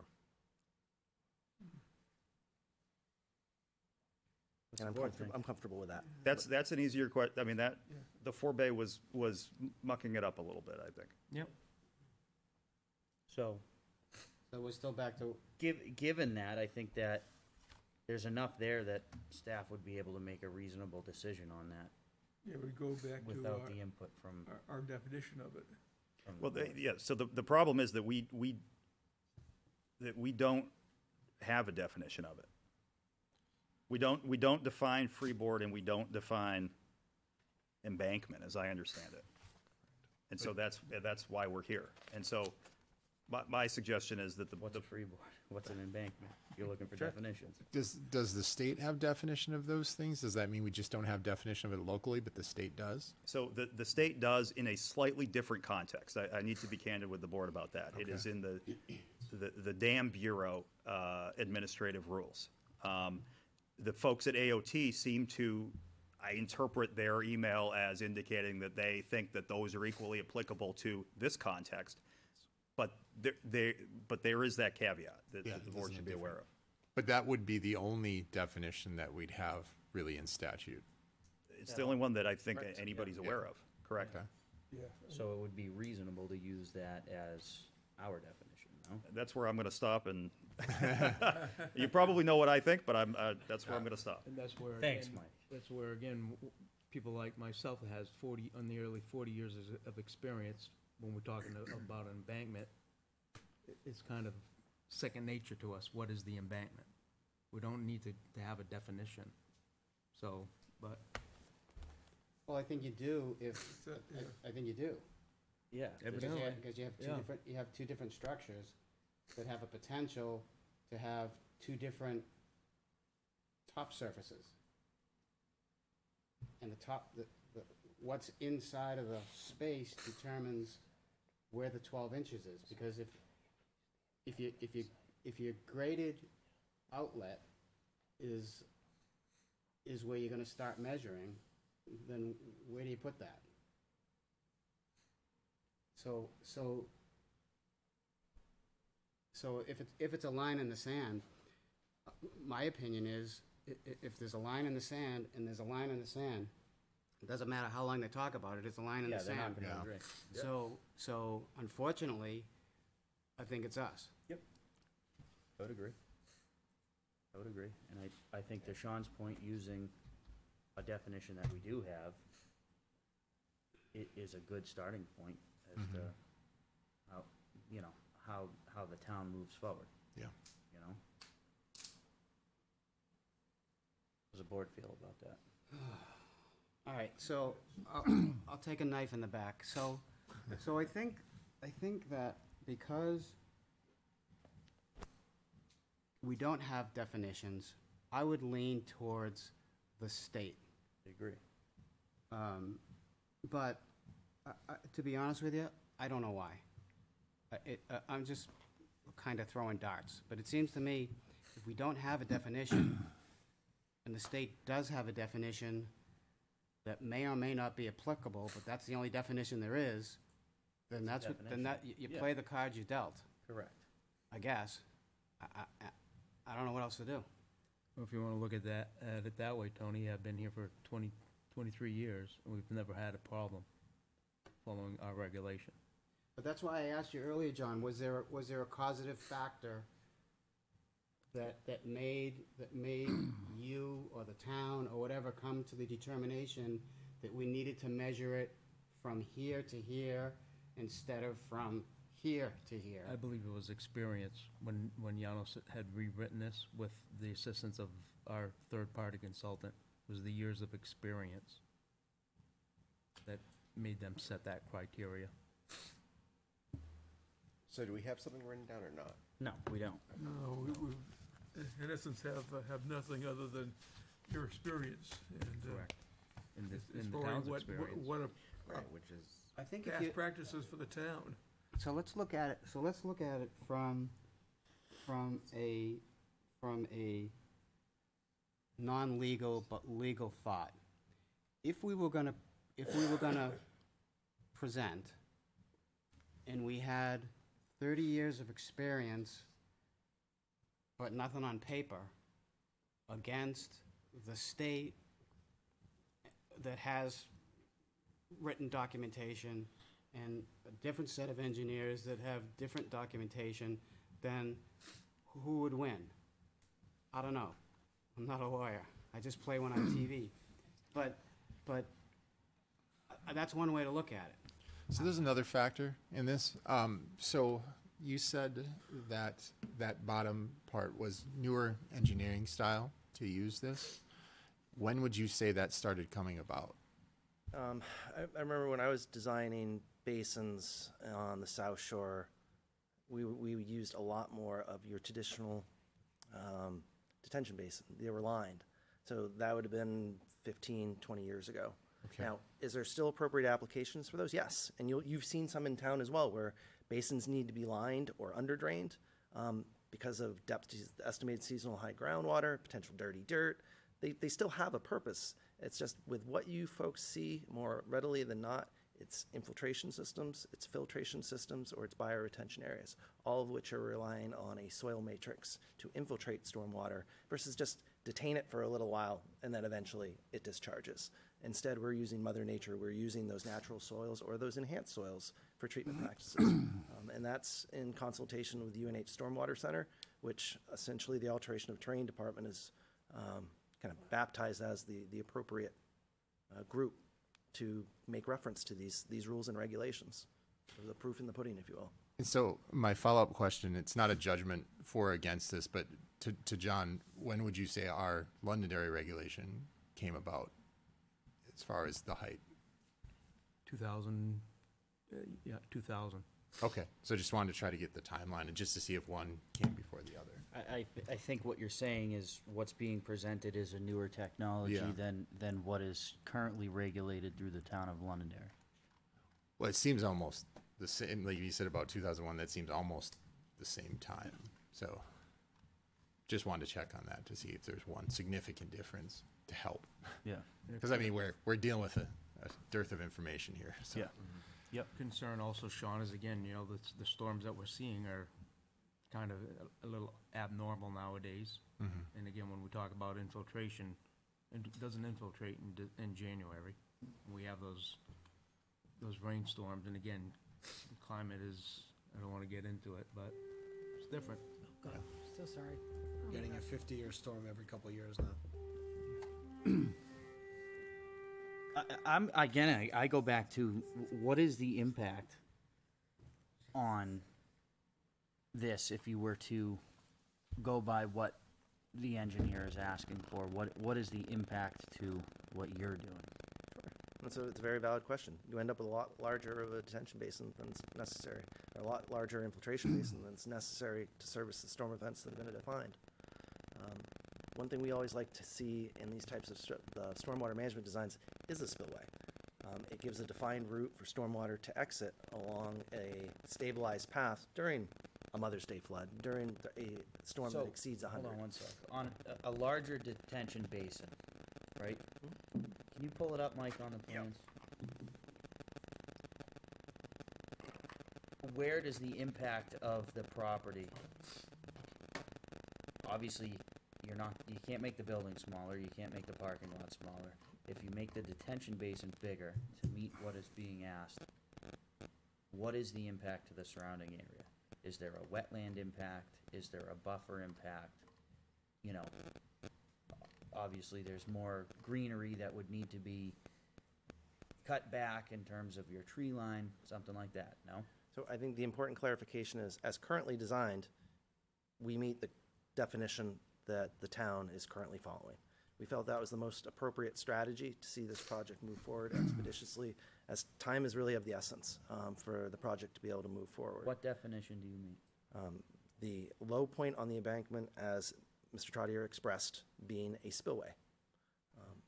If that was not the case, It would allow us to lower our spillway elevations and modify our stormwater management areas such that they could be smaller, but it also has a ripple effect on other components of the overall project. We usually like to see our spillways 6 inches below our top of berm, which provides an appropriate medium for stormwater to flow over. In many instances, our spillways on this project are only 1/10 or 2/10 down from the top of our berm, and that's in order to comply with the town's definition. If we weren't required to meet that definition, in our minds, it results in a better design that allows us to lower those spillway elevations. No, I have a I question. just got confused. Lynn? Go ahead, Lynn. So a question for Mike. So Mike, if we went ahead and approved Nick's design today and the system failed 5 years down the road from now, who would own the liability for any reparations resulting from that failure? Would it be Nick. the town or would it be the development? It would be Nick. Yep. My stamp on the plan. So Yeah, I guess with that said, my thought is, given we don't have a definition, the state does, I think we go with the state definition. I'd agree. So, we have a consensus on that. I think the board would agree with that. Well, and with the liability falling to the developer, that Correct. helps, so thank you for that question. Absolutely. Just looking for a tiebreaker. Absolutely. Absolutely. That's the thing. It's, It's a rough one. So I think with that, staff would be able to, understanding where the board is standing, understanding where the board is at with this, I think that staff would be able to, does staff feel they would be able to make a decision based off of how the board feels? Do we need a motion? Without any, Of the with, board's I'm opinion. looking for an opinion. Without additional input from the board, you understand that we are comfortable with what the state definition is. Do you feel as though there would be more that you would need from the board? No. It's your town. So what's the next step? So I think that we would, I don't know that we would need a motion on it, it would just, we don't need a waiver or anything. no, so- it would No, be, I mean, if it's that's the condition. consensus of the board, just yeah, let's make sure that that's the consensus of the board. yeah. So do we have a consensus? Yes? Yes. Okay. Yes. Yes. All right.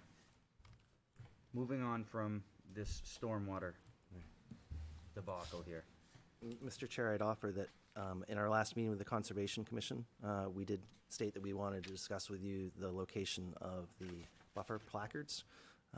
Our expectation would be we would provide them along the existing tree line where it corresponds with that 50-foot that's established by the zoning ordinance but overridden by the PUD, and otherwise it would be placed along the limits of tree line wherever it should exist. So in some cases, that could be as close as 10 feet to a wetland, but would provide appropriate medium or location for those placards to be installed versus somewhere in the middle of a 3-to-1 slope or otherwise. And the plan behind you actually exhibits it very well. We can see where the wetland is. That tree line is about 8 feet to 10 feet off of it.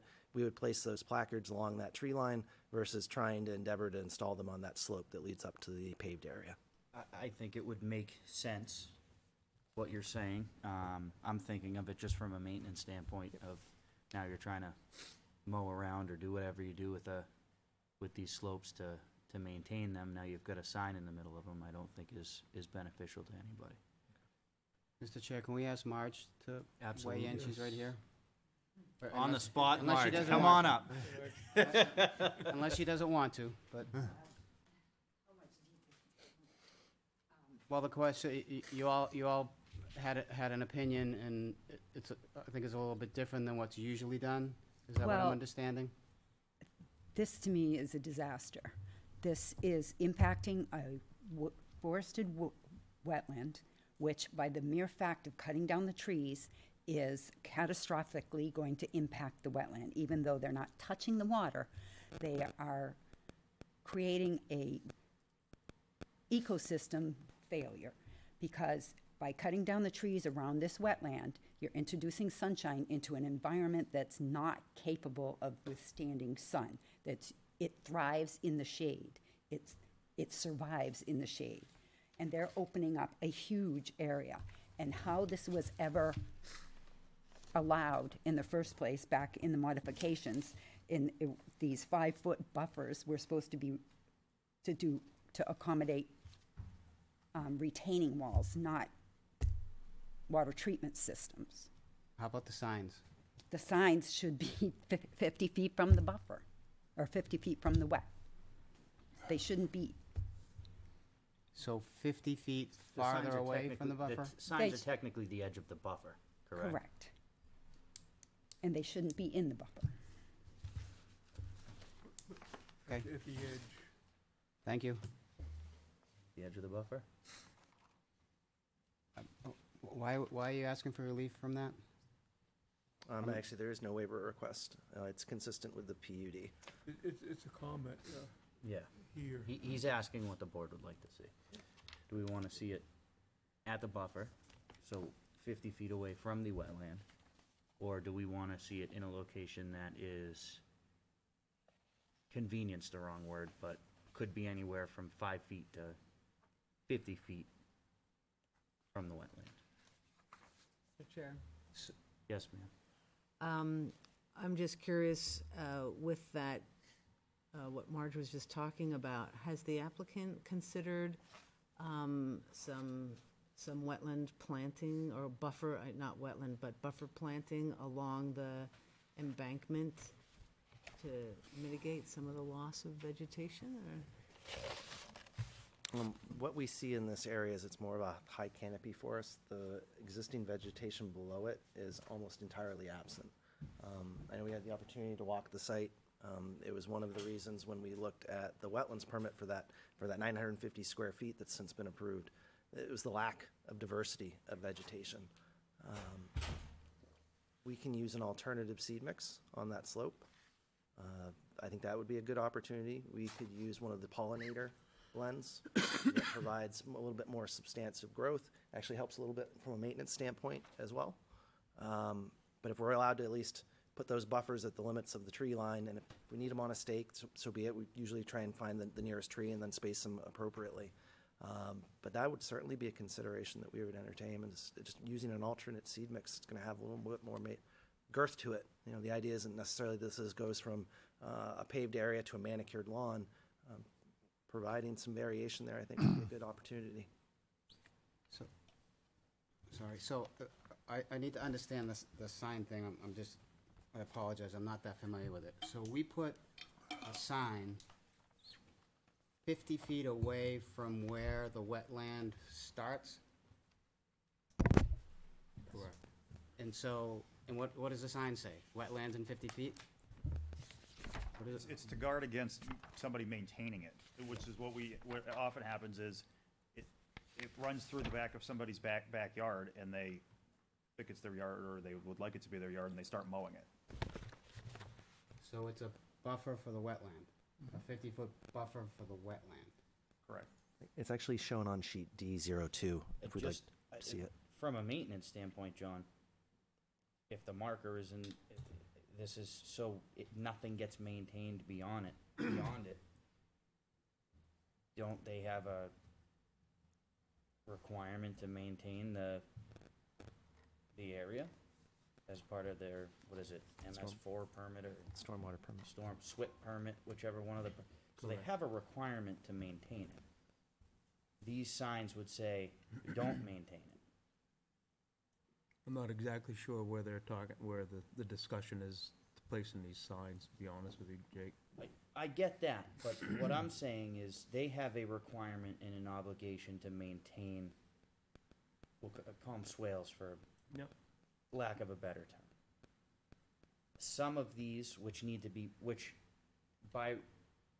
should be put 50 feet from the wetland, would mean that these signs are in the middle of a swale that you are required to maintain. Am I on the right page? Correct. Anybody see where I'm going with Yeah, that? but they're not able to maintain it because it's the buffer, and the buffer says you can't do it. You can't do anything with it. This is what I'm saying, but they have to maintain. it's in it. So conflict. it needs to be outside of what the area of required maintenance of this swale is. It would have to be on that line, wherever that may land. Am I right? Or am I on the right page? No, I'm looking at, like, for instance, infiltration basin number 8. If those signs were placed at the tree line, that would make sense. Yeah. Because they need to maintain that embankment, Correct. maintain the Right. access to it. Correct. But the tree line is inside of 50 The feet, tree right? line's 5 Correct. feet away from the, So that, therein lies the problem. We have two things in conflict with each other. correct. Correct. But I don't think the applicant is likely to be maintaining past the tree line. Correct. But what I'm saying is these signs cannot be put in the area of maintenance. Correct, Should correct. not be put in the area of maintenance. So we need to delineate what the area of maintenance is, and they should be on the edge of that. Yeah, and I think that was what I was gonna suggest, is, yeah, if the board just provides, its expectation that, the signs will be put in a place that effectuates their purpose, which is to prevent these buffer areas from being maintained, but is not in an area that is maintained itself, we'll know what to Yes, look what he for. said. Yeah, I agree. What he said. That did it. Yeah, it's the practicality of it. Yeah, you know, I agree.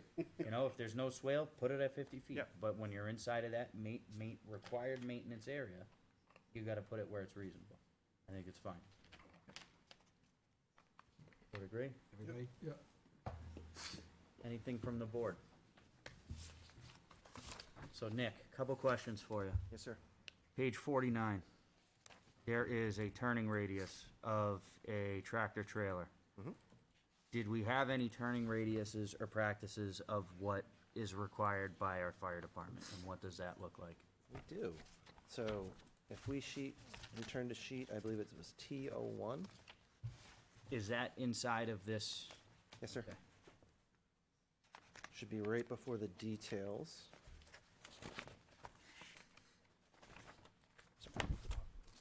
It's gonna be page 49 in this packet.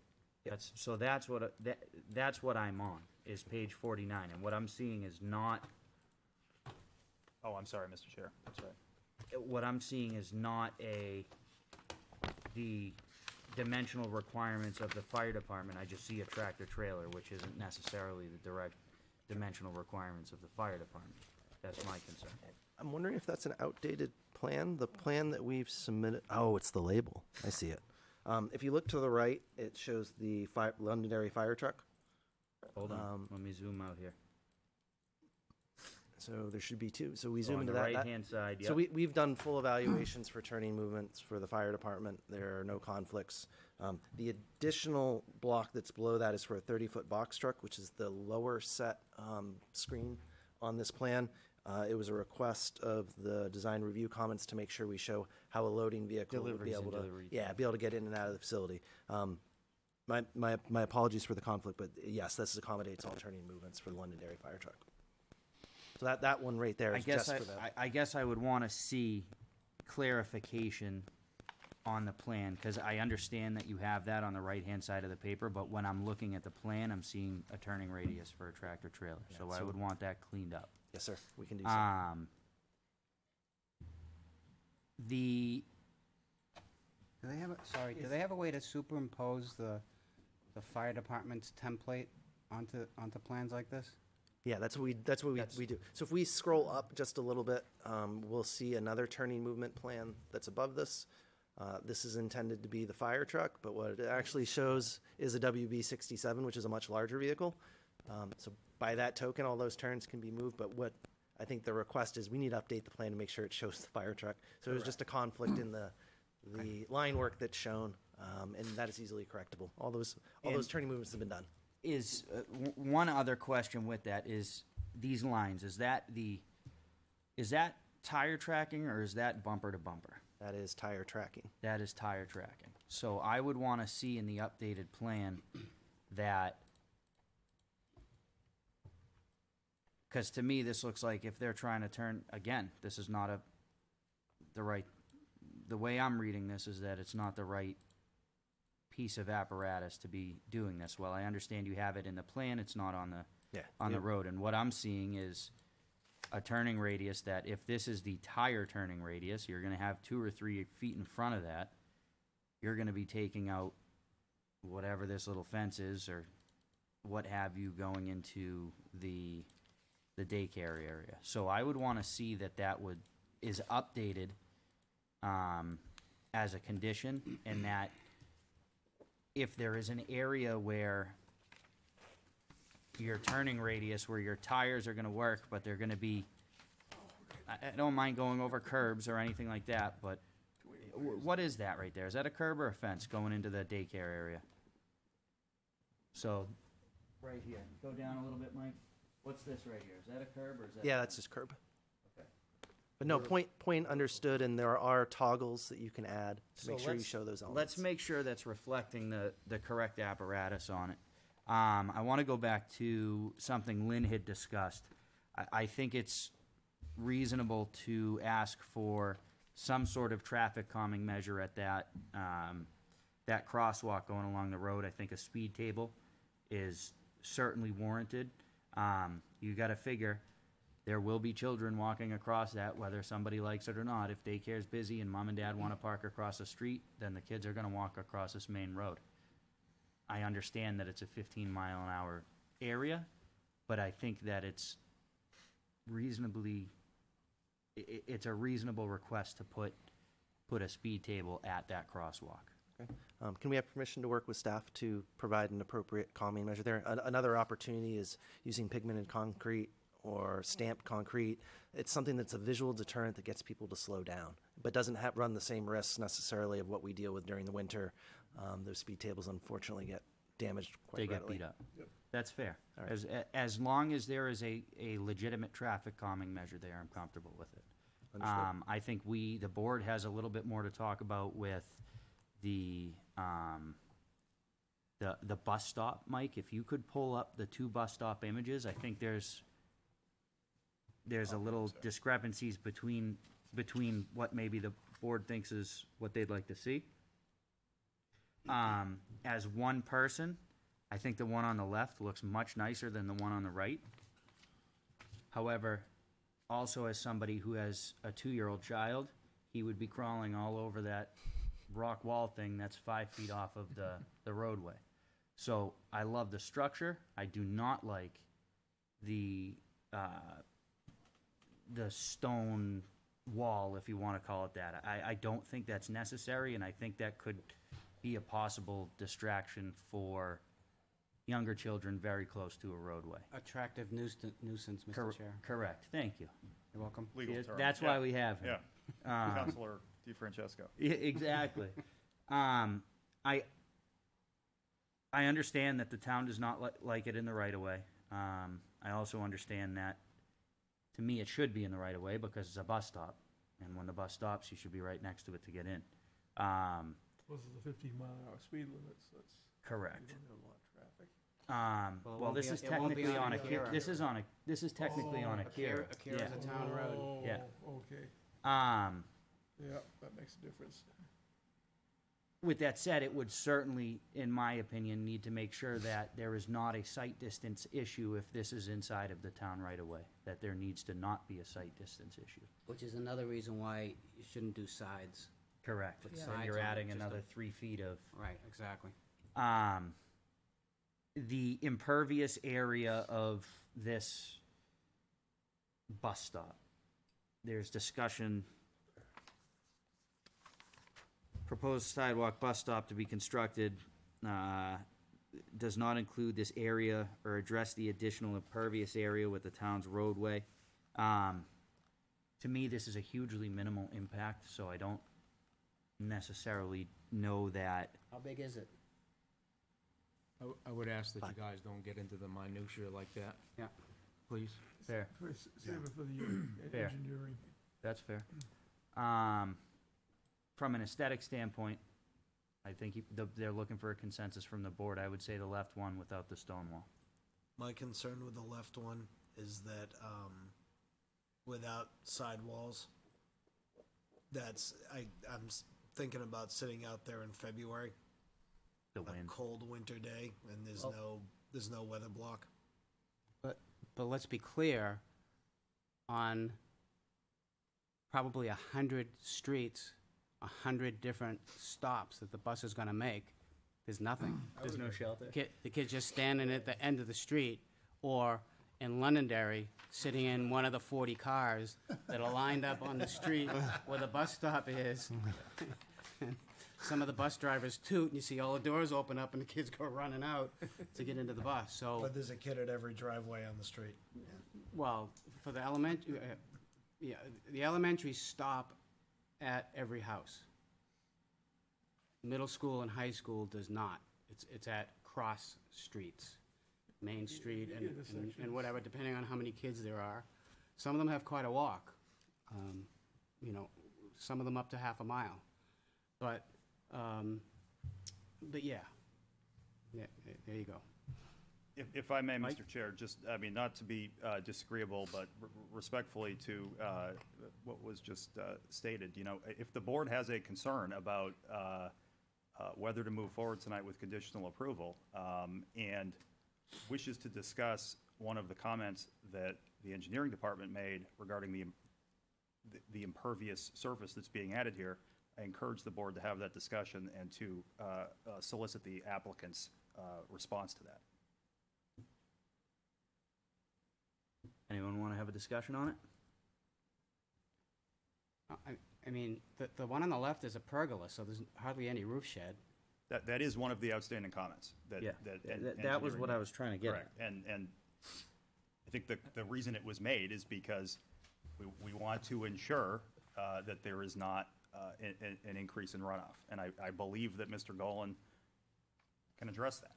I can. Thank you, sir. Also, the driveway, the sidewalk as well, Mike. That's correct. Yeah. It's So not it's not just just the the roof. Yeah, pad it's itself. the whole access. Yeah, well, out you to can that make it pervious pavers too. You don't, it doesn't have to be impervious. So relative to just traditional sidewalk and a more traditional bus stop or otherwise, whatever we should go with, we've updated our calculations. Again, we had the benefit of having this information last night. The subcatchment, I believe that that's included in, ultimately drains to a 17-acre area. A couple of square feet, or a couple hundred square feet in this case, does not make a difference in the peak rates of runoff or That 100 volumes of square runoff. feet doesn't include the walkway though, correct? Nope, relative to, we've updated our calculations already to express the sidewalk that's been added, as well as the bus stop. There are no increases in the peak rate of runoff, and our final submittal will show such. So to me, that's a trust but verify. Yep. Staff can verify that he is accurate. I think if staff comes up and says that is not accurate and there needs to be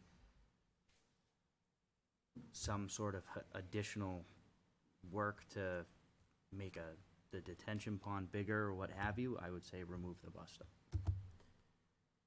Is that fair? Okay. So we're good there. Can I go back to the fire trucks? Mr. D, you can go back to the fire trucks. So shouldn't the model show the difference between a cab over and a non-cab over? You know what I mean? Because on a cab over, there's Your very turn little radius in is front of the wheels when you make the turn. If it's not, you could have, on 10 a fire truck, you can have 3.5, 4 feet sometimes in front. So when they turn, I mean, that's a lot. Yeah, I agree. So shouldn't there be 2 illustrations? Or is that possible? Well, Or I don't know. I think to that, I think to that is the requirement is that it meets what the truck, whatever, of the fire department, truck 1 that they have on their side of things, it needs to meet that requirement. That's fair. So while I agree with you, That's fair. what I want to see is that it meets what the requirement is, which is what's on the, which I think they intended to do, because they, to your point, you did it on the plan, you just didn't change it in the plan, so. In all honesty, it's CAD edit Quick update, error. yeah, absolutely. We use the most restrictive vehicle that the fire department possesses. Okay. Great. Board, do we have anything else here? No. Did I get through everything I had written down? Yes. All right, so we are in public comment. The board has done a lot of talking. I would encourage the public to come up and tell us what you think.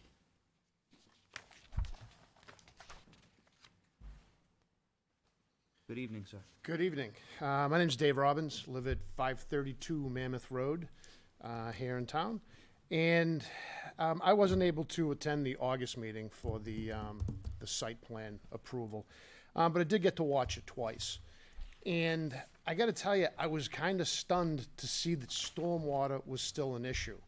I talked to Mr. Trotter about this probably a year ago downtown one day, just walking through as I was filling out some paperwork. And to me, as I look at this site plan, I know over the course of the last few weeks, we've said this is unique because it's all being built out at one time. We're doing the whole site at one time, then the buildings are going in. But to me, sounds like it should be easier to figure out what our stormwater runoff is going to be, right? The variables are there. We know what the surface area is. We know what the roof area is. We know what the runoff is. We know where it needs to go. And here we are again tonight, and apparently we lack definitions, and we haven't even evaluated the 50-year storm. And I hear talk about liability from the planning board, and we're twisting ourselves up into a pretzel to make this happen. But the only person I ever heard that said our responsibility and the liability is with the residents that live at the bottom of that hill is Mr. Trotter. And he's the guy who's saying you need larger detention ponds. Given the layout of this particular development on the side of a hill with homes at the bottom, I work at the bottom of that hill. So I would think that the planning board would want to err on the side of caution and say, hey, if the retention pond is too big or a little larger, go that route, because the failure, liability, everybody's going to be liable. You know, the homeowner at the bottom, God forbid, just, you know, if the house is damaged, that's awful, but God forbid something worse happens. Right? I mean, we have the town engineer that we pay to evaluate engineering for us saying, right from the beginning, detention ponds for stormwater are insufficient even for infrastructure build-out. And I know the planning board did conditional approvals to say, well, you're going to have to change it somewhere down the road. What if the 50-year storm doesn't happen during the 5 or 6 years it takes to build this out? What if it happens 8 years from now? Right? Now the site's done, and now we're going to go back and evaluate. Oh, now you got to go back and build bigger retention ponds or detention ponds, and you know, we have the waiver didn't work out. We had, instead of 15-in pipes, you need larger pipes. I would urge the board to err on the side of caution. People live at the bottom of the hill. This isn't like you're on the south side of Grenier Field, where if you have a retention pond failure, it goes into the mighty Cohas and flows out to the river. You're on a hill. You know, the water is going to follow gravity. It's going to go down. So, I urge the planning board to err on the side of caution. People live there. Thank you. Anyone else?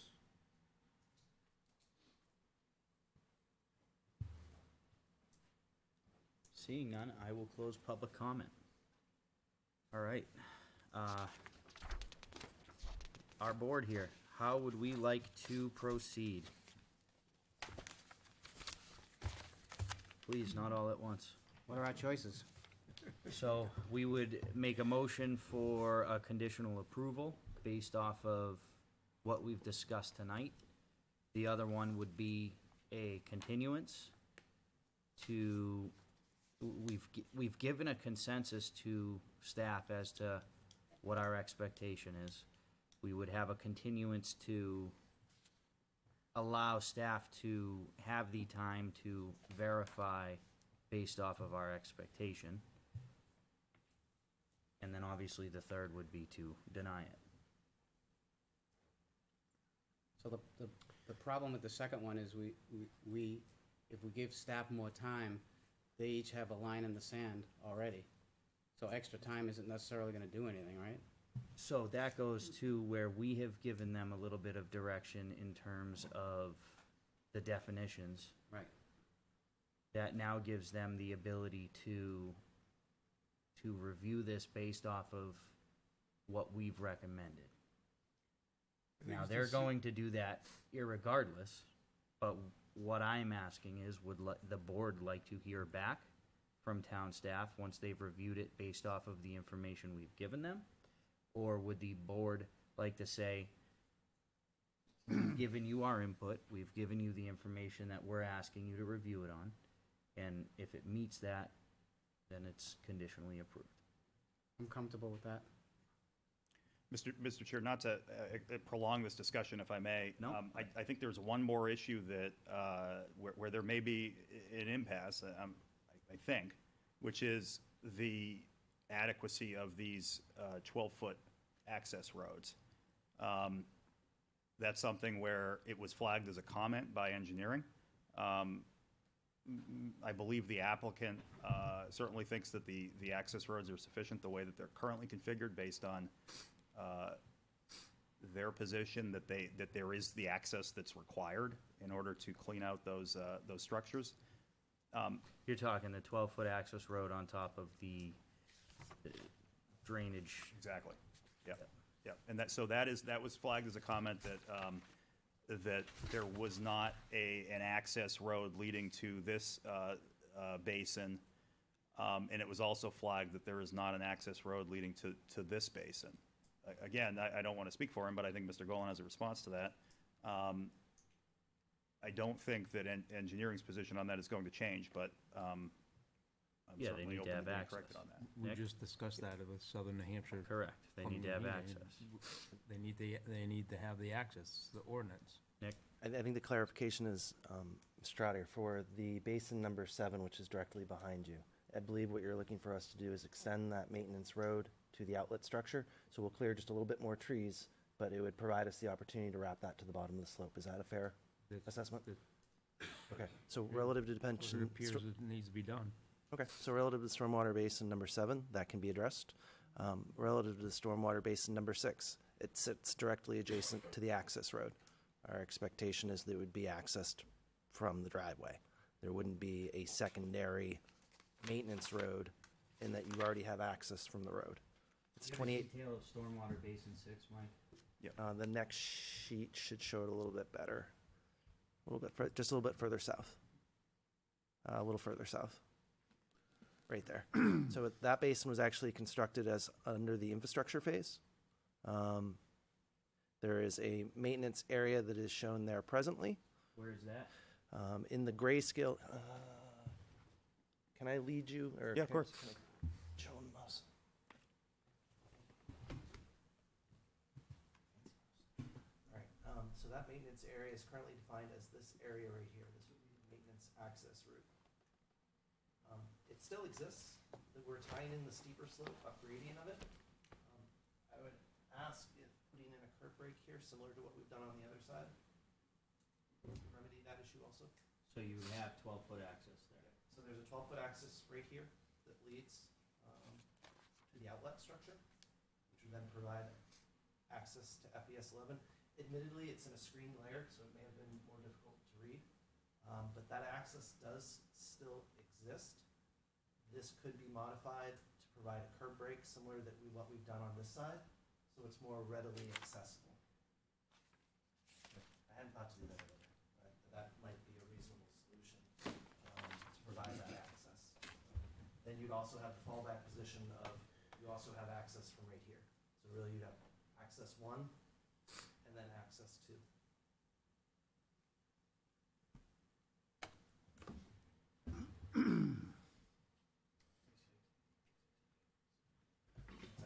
So, I'm not seeking to put Mr. Trottier on the spot, but if I was to make that revision so that you have that curb break there, does that fulfill that requirement? Show me Okay. show it. All right, so I will take from that conversation that we can work that out with staff. But I appreciate Mike bringing that up, because otherwise that would have been an outstanding comment. So thank you. Anything from the board here? All right, board. I'm looking for a motion.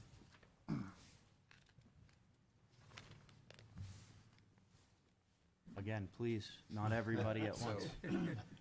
I just, What are the two options again? So we would have, There are three. we would have a motion to approve this, which would either get yay or a nay. The other option would be a motion to continue this. for, again, we've given staff what our expectation is, that the continuance would give the applicant and staff the ability to come back to the board and say, yes, we have fulfilled this. The approval with those precedent conditions would also mean that they have to meet the conditions we've asked for. And also, we need to find out what the 50-year flood would What- do. Correct, and that goes to what we've discussed, is that, you know, through, and again, I'll do whatever the board wants to do. All I'm saying is through an approval, there are going to be precedent conditions there that they have to meet what we've discussed, that they have to show that they can meet a 50-year storm. A continuance would be still the same thing, but they're coming back here once they have essentially verified with staff. They would be verifying again with the board that they have satisfied staff based off of the information that we've provided staff with. So either way, they have to satisfy the conditions. Thank you. Either way. Either way, they need to satisfy the conditions. It's, do they come back to the board and say, yes, we've satisfied the conditions, or do we allow it to remain at a staff level where staff has the expectation that they need to satisfy the conditions we've discussed? So this might help. On page 5, it reads, "The application as presented is in reasonably good shape. Conditional approval is appropriate when the project reaches the point at which board involvement is no longer required and outstanding items can be solved with staff." And I just want to be clear, in fairness, that that's my statement. And that's how I feel. But I think it's a good comment. No, I know, and I guess, Word All right, well. I'm gonna make a motion. Mr. Chair, I'd like to make a motion that we continue this application until we get, to ensure that staff and the applicant, meet our expectations, they come back in a public, comment period to ensure, to present that, their findings. I personally, well, actually, we'll go to discussion afterwards, but that's the motion on the table. I have a motion, do I have a second? What would be the date for continuance? We have the 2nd of October or the 9th of October, or even we could get into November. I'd like to All do depends the on October staff. 2nd. Yeah, October I think 2nd, we that's get them in here as quick as 3 weeks from now to, yeah, 1, 2, 3, that's 3 weeks from now, I think October. So we have a motion from Jeff for a continuance to October 2nd. I'm looking for a second to the motion. I'll second that motion. I have a second from Art. Up for discussion. Is October 2nd work for the applicant? If the board decides to continue us, yes, we'll be available. If I may, Mr. Chair? Yep. I guess I'm just a little confused. So, on one hand, if we continue, then we're going to settle everything with the staff, and then the staff is going to just tell you that we've done it. On the other hand, I'm going to settle everything with the staff, and the staff will allow it to go forward. I mean, the conditions are the same either way, as I'm understanding it. Yep. So therefore, I'm not fully understanding why we need a continuance if the same action takes place both times. And for that reason, Mr. Chair, I would not support the current motion. Same. Also, if, Mike, help me with process here. We make a motion to continue, the motion fails, what do? Then we make a motion Somebody for can make approval? another motion. Yeah, that would be. Or the motion can be withdrawn. Those are the two options. So I have an additional comment to make. Or somebody can make, that's the third option. Somebody could, excuse me? Somebody can amend the motion. Okay, thank you. So, given the fact that there's been some tension between the applicant and with staff, I'm just not convinced that we're not gonna see more of that if we approve it tonight. What happens if there is a disagreement between both parties? And that's the intention that I made for that motion. Yeah, and for what it's worth, Mr. Chair, as the person who's responsible for this process and for the staff, I can tell you that my expectation is that, tension or no tension, that we are going to deal reasonably and in good discretion with all comers to this board. And so I just wanted to put that on the record, that that is my expectation. Thank you. Perhaps the wrong choice of words, but Yeah, agreed. Anything else for discussion? I just want to confirm, so if we would approve this, it's still in John's hands to look over and. Okay. Staff's hands, yes. Yeah, staff's hands. Staff's hands to meet what we have. Yeah. Yes. I'm gonna have to write this one down here. But if I, additionally, if I may, and not seeking to weigh in on this in one way or the other, but I think this is instructive as we go forward and try to improve the efficiency of our process. What happened here tonight is exactly what needs to happen, which is I agree. the issues that the board needed to weigh in on were teed up and were decided. And that's something that I think will stand us in good stead going forward. I agree. Okay. All in favor, please say aye. Aye. All right, I have Jeff Penta, correct? I have Art Rugg. Did I see an aye or an A or a yay or way? What'd you do? Aye. All right, Lynn Wiles. Aye. I have 1, 2, 3. Was it anybody else? Opposed? Opposed? Opposed. Tony. Do we need the reason for the oppositions? Do we need to document the reason? No, you're not approving or denying the application, so Okay. there's no need for that. Okay. And then it comes down to the almighty chair. Wow.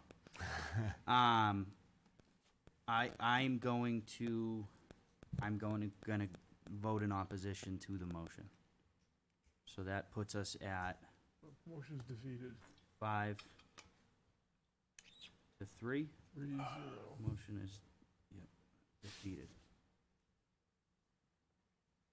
All right.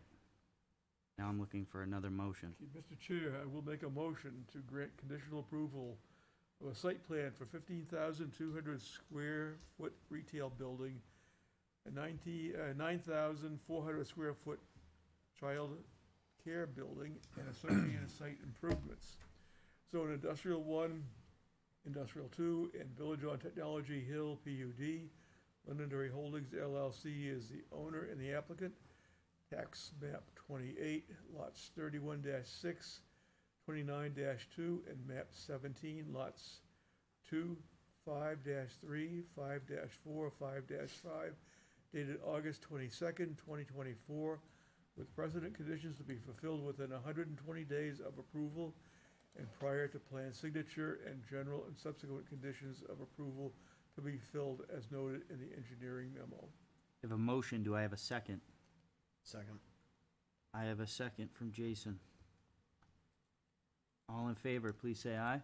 Aye. Aye. Opposed? nay.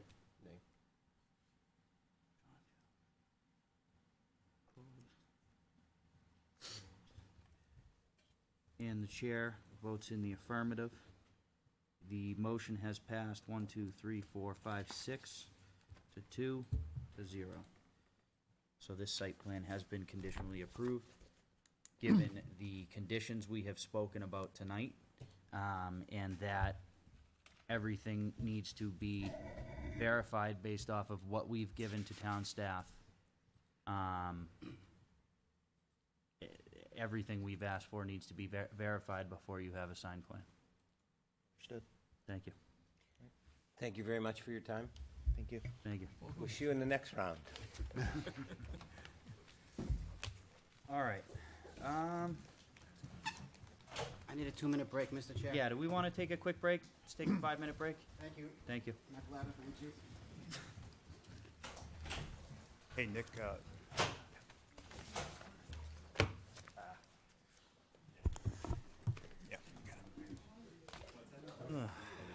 No, you're fine.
It's like 1962. Bow, chicka, bow, bow. He's a 70s detective. Yes. Starsky and Hutch. Yes. 70s something. All right. I will call the meeting back into order. All right, we are on a pre-application conceptual review of a. Before I start, actually, if you went to the bathroom with $10 and you now no longer have $10, Mike has $10. So, after that. I have no idea what happened in the bathroom. No part of that. Shouldn't go any further. I had nothing to do with it. I want to be clear that it was handed in to me. All right, we have a pre-application conceptual review of a residential development pursuant to Section 2.03 of the Londonderry Site Plan Regulations at 36 Pillsbury Road, Lot 10-42-0, Zone Woodmont Commons, PUD. The Pillsbury Development Company, LLC, is the owner, and Procopio Companies is the applicant. Gentlemen. Thank you, Mr. Chair, members of the board, Mr. Malaguti, Sylvia, and members of public. I don't know if there's any here. My name is David Roach. I'm with the Procopio Companies. Also with me here tonight is Will Nuccio, project manager, our planner and architect, Tim Love, with UTEAL, Dave Fenstermacher, our civil engineer with VHB, and Laura Gandia with Divine Millen, our legal counsel. So we are the Procopio Companies. We're a developer out of Middleton, Massachusetts. Been in business since about 1950, a third-generation family developer. We have currently multifamily projects in Haverhill. That's the back you see on the screen there now. That's currently under construction in downtown Haverhill. Locally, we have a 68-unit townhouse project in Wyndham, New Hampshire, down the road on Rockingham Road. So you get a flavor of the kind of stuff we build now. Historically, the Procopio Companies had spent quite a bit of time doing more single-family subdivisions in Massachusetts, and we moved on in the last 15 years to larger projects. About 50 employees. We are both a construction company and a developer. So why are we here? We're here to talk about property at 36 Pillsbury Road. It's a northern portion of the Woodmont Commons PUD. Former apple orchard. I'm sure most of the folks are here familiar with this location off Pillsbury Road between Pillsbury and Hovey. It consists of generally of the area dashed in red. There's also a portion that we actually missed that's across Pillsbury along Pillsbury and Gilchrist, a smaller piece that we have under agreement to purchase from Pillsbury Realty.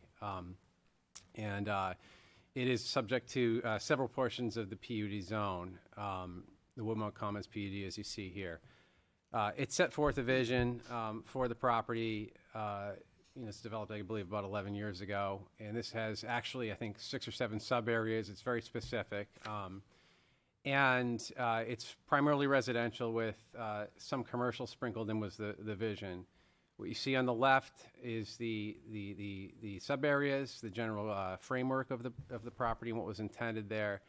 And on the right was within the PUD document what it would look like if it were built out generally per that framework. The yellow areas represent what we would assume are separate single-family lots, and then some green spaces in between, as well as a wetland that would go through the middle. A lot of through roads, fairly intensely developed. So why we're here tonight is we believe we have a little bit of a different vision, and it has some challenges because presumably when you look at a development like that, that would be a lot of for-sale housing. About between 300 and 400 units are in that area, depending on how you break up the subdivisions, sub-areas, as was laid out in the PUD. And there's challenges with developing that much single-family at once. First of all, right now there's challenges with the housing market in general, the affordability. I don't need to tell anyone here that buying a house right now is very expensive. Additionally, we're also building for sale down in Wyndham. We're building a much smaller development, and it takes quite a bit of time to build for sale. When we talk about affordability, this is just a general trend outline nationally tracking rent versus mortgages. And right now, as you can see, the affordability of buying a house is far out of line with rent, the general trend. It's spiked up. This is due to higher rates, but also lack of supply in housing has caused pricing of houses to go quite up recently. What this means, we looked at numbers locally. The median house, this is both new and old. Houses in Londonderry average about $575,000. However, new construction would be about $800,000. When you factor in interest rates and other costs, you need a $160,000 down payment, and $5,700 a month would be your monthly payment on a house right now if you bought a new construction house. So we see that as a bit of a challenge here. Looking at a case study, this would be one of the houses over in Catesby. It sold for $950,000. So the numbers, 190 grand, almost 200 grand down payment, $6,500. So that's not affordable. Time is the other issue we see with this. And one of the challenges with building for sale is you can't just build it all at once. Banks aren't going to underwrite selling or constructing hundreds of houses at once. You need to sell, and as you sell, you recycle that money and build more. It takes a lot of time. Our project in Wyndham, only 68 units, will take about 3 years. When you build something for rent, larger houses or larger multifamily developments, they can obviously move much quicker. It's financed in one big development. You bring in income immediately as you rent it. So what we see as an issue here is those are your two choices. You build a large subdivision for sale, takes a lot of time, or you build a multifamily development. But we see an opportunity here to create a different vision for this property, which is to build a purpose-built rental community. And what that does, this is an example of one that was built out, and I believe this is out in Montana, but this is a visual of what it would be. It would be more of a community, and it would be, the qualities is that it, compared to an apartment building, it develops the stability that you would get from for sale housing. These residents are stickier. They tend to stick around. They're not, moving from one apartment to the next. The housing is high quality. It's maintained. It doesn't, get run down over time depending on how the individuals maintain it. It's professionally managed. You get a more diverse population. You're going to get, both empty nesters, younger folks, and you get more neighborhood engagement, by providing amenities and creating more of a cohesive feel. So this is what we are envisioning for this property. There's obviously demand drivers for this with the affordability issues right now that, unfortunately, many of the folks that are trying to get into the housing market right now, it's very difficult. It's difficult to save up for it, and it's also difficult to afford the mortgage. But additionally, I think people are a little bit more mobile right now, so they may not want to stick around right away in a place. They may want to move around. So there's going to be a demand for this. But however, if you're starting out in a family right now, you don't want to wait till you saved up a down payment and bought a house, and then you don't want to live in necessarily an apartment. So we feel that there's definitely a demand for this type of development. When we go back to the property, and Tim's going to talk about this, but we tasked the team with, when we first saw this property, it's a remarkable piece of land, and how do we develop it in a way that does it our best to preserve what is there? Make sure it's in keeping with the neighborhood. Doesn't just come in and build out 300 individual lots, but rather knits into the fabric. So Tim's going to talk about how we, when we tasked them with this, how they approached it. Yeah. And again, and just to say, we're looking for, just to be clear, as we mentioned, this is a conceptual meeting. We're looking just to gain general feedback here, so that we can, when we go back and go to the drawing board, we can hear what you think. Yeah, I think everybody here is familiar with the site. We've all been there, and so the topography is one of the key issues. The hill runs up from Pillsbury up to what's essentially a plateau, but the site also folds in this way, almost like a fold of paper. And so the taller tree line that you see is the wetland system that is in that kind of hollow in the plateau at the top. And so it's like a large table with stormwater running, a lot of stormwater tonight, stormwater running in this way, fairly flat up there and tabling off in a series of channels that were part of the irrigation of the original orchards. Which one did I do? This one? This one? It's the big arrow. Okay. This is looking in the other direction, downhill. You see the development to the south. The amenities are right there for this project. In other words, it's a great location because of the qualities of the site itself, but it's already well amenitized. I mean, it's a 3-minute drive to get to almost anything that you would need. And you can also see, again, that tree line in the sense of the fold that's happening, and it's almost visual in this view. So this is the site plan concept. This is actually drafted by hand over a grading map of the existing grading. One of the challenges of Dave and the team was, let's eliminate the need for cut and fill altogether. So this is a site plan that's draped over the site. The houses are organized into neighborhood clusters. We call them hamlets, A through F. And it might be hard to see in the slides, maybe not. Yellow is the restored orchards or a restored natural landscape. It might be managed meadows.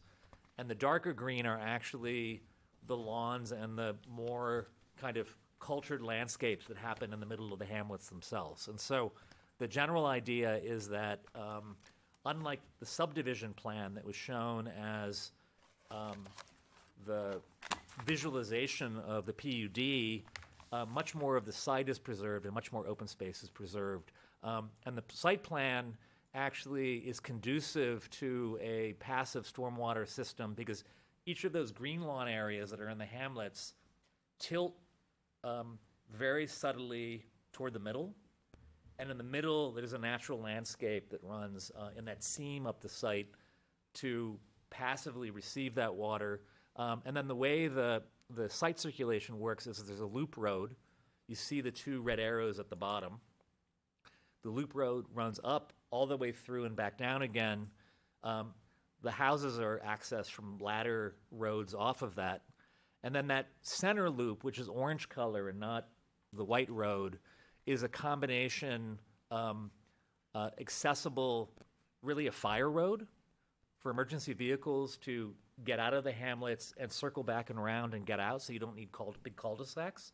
But that's also a shared path that joggers and bicyclists could use. But there is no vehicular desire on the inner loop. Like if you're driving to leave the development, you wouldn't use the orange road. It would feel like you're in a park. And that was a way to get a lot of discussions about the truck turning radii, to get the truck turning radii into one of those roads and back out to the main road to get down to Pillsbury. So that's the logic. Imagine that it's A through F little mini neighborhoods with houses that are organized around them. This is a different project. It's not a rendering for this project, but this is the vibe that we're after in those green areas. And then the houses will have, the cars and the garages will be outboard of this, and the porches will face into the community. And so in a way, the houses will all have two fronts. They'll have a kind of car, people coming over to your house front, and then they'll have a porch that faces and shares these spaces in the middle. This is some other imagery that we're using to conceptualize what this is like. I think the idea of the porch, a little bit of a buffer of landscape in front of your house, the green lawn, and the houses that you would see on the other side of the hamlet. We're thinking the houses might be about 65, 75, 100 feet across those green areas. We've been playing with the plan. And then back to Woodmont Commons and the PUD. Of course, this is different than the plan because of some of the specificity of some of the requirements in the plan. So I think one of the things we want to do tonight, just generally, is to discuss with you and get your advice about how we navigate between the requirements in the plan itself, which were ratified about 10, 11 years ago, and this updated vision we have for the site. And so that's a kind of apples to apples comparison between the subdivision plan that was a visualization of the requirements that are in the PUD on the left, and then the plan that we're contemplating on the right. And you can see our plan has much more open space, is much more sensitive to using gravity to deal with stormwater, and we think might be conducive to a different kind of housing choice in the town. I think that's what we've got, right? Thank you. Yeah, this we have, I don't know if I can go back, yes. This is an overlap of the hamlets and the roads. I mean, of course, the existing site would get improved too, but it shows you the minimal impact of this development at the scale of the overall orchard, just to give you a sense.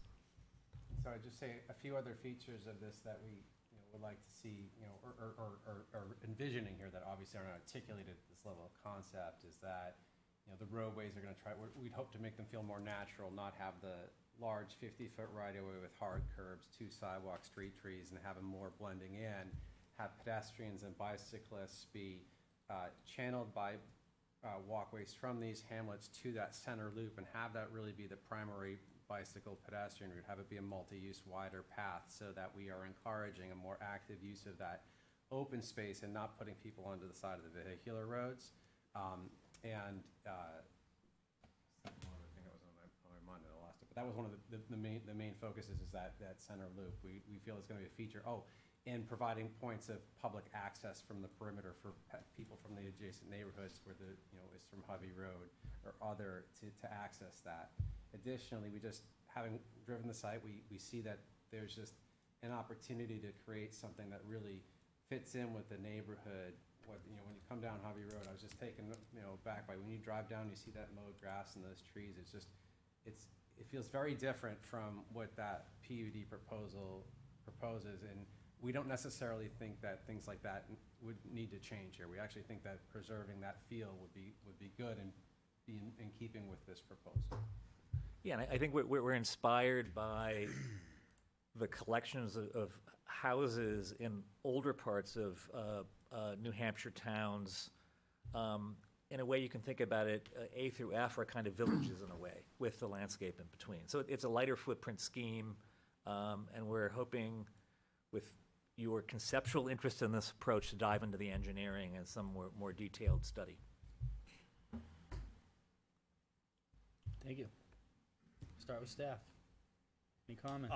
The only comments are, we had a really good discussion a couple of weeks ago, introductory.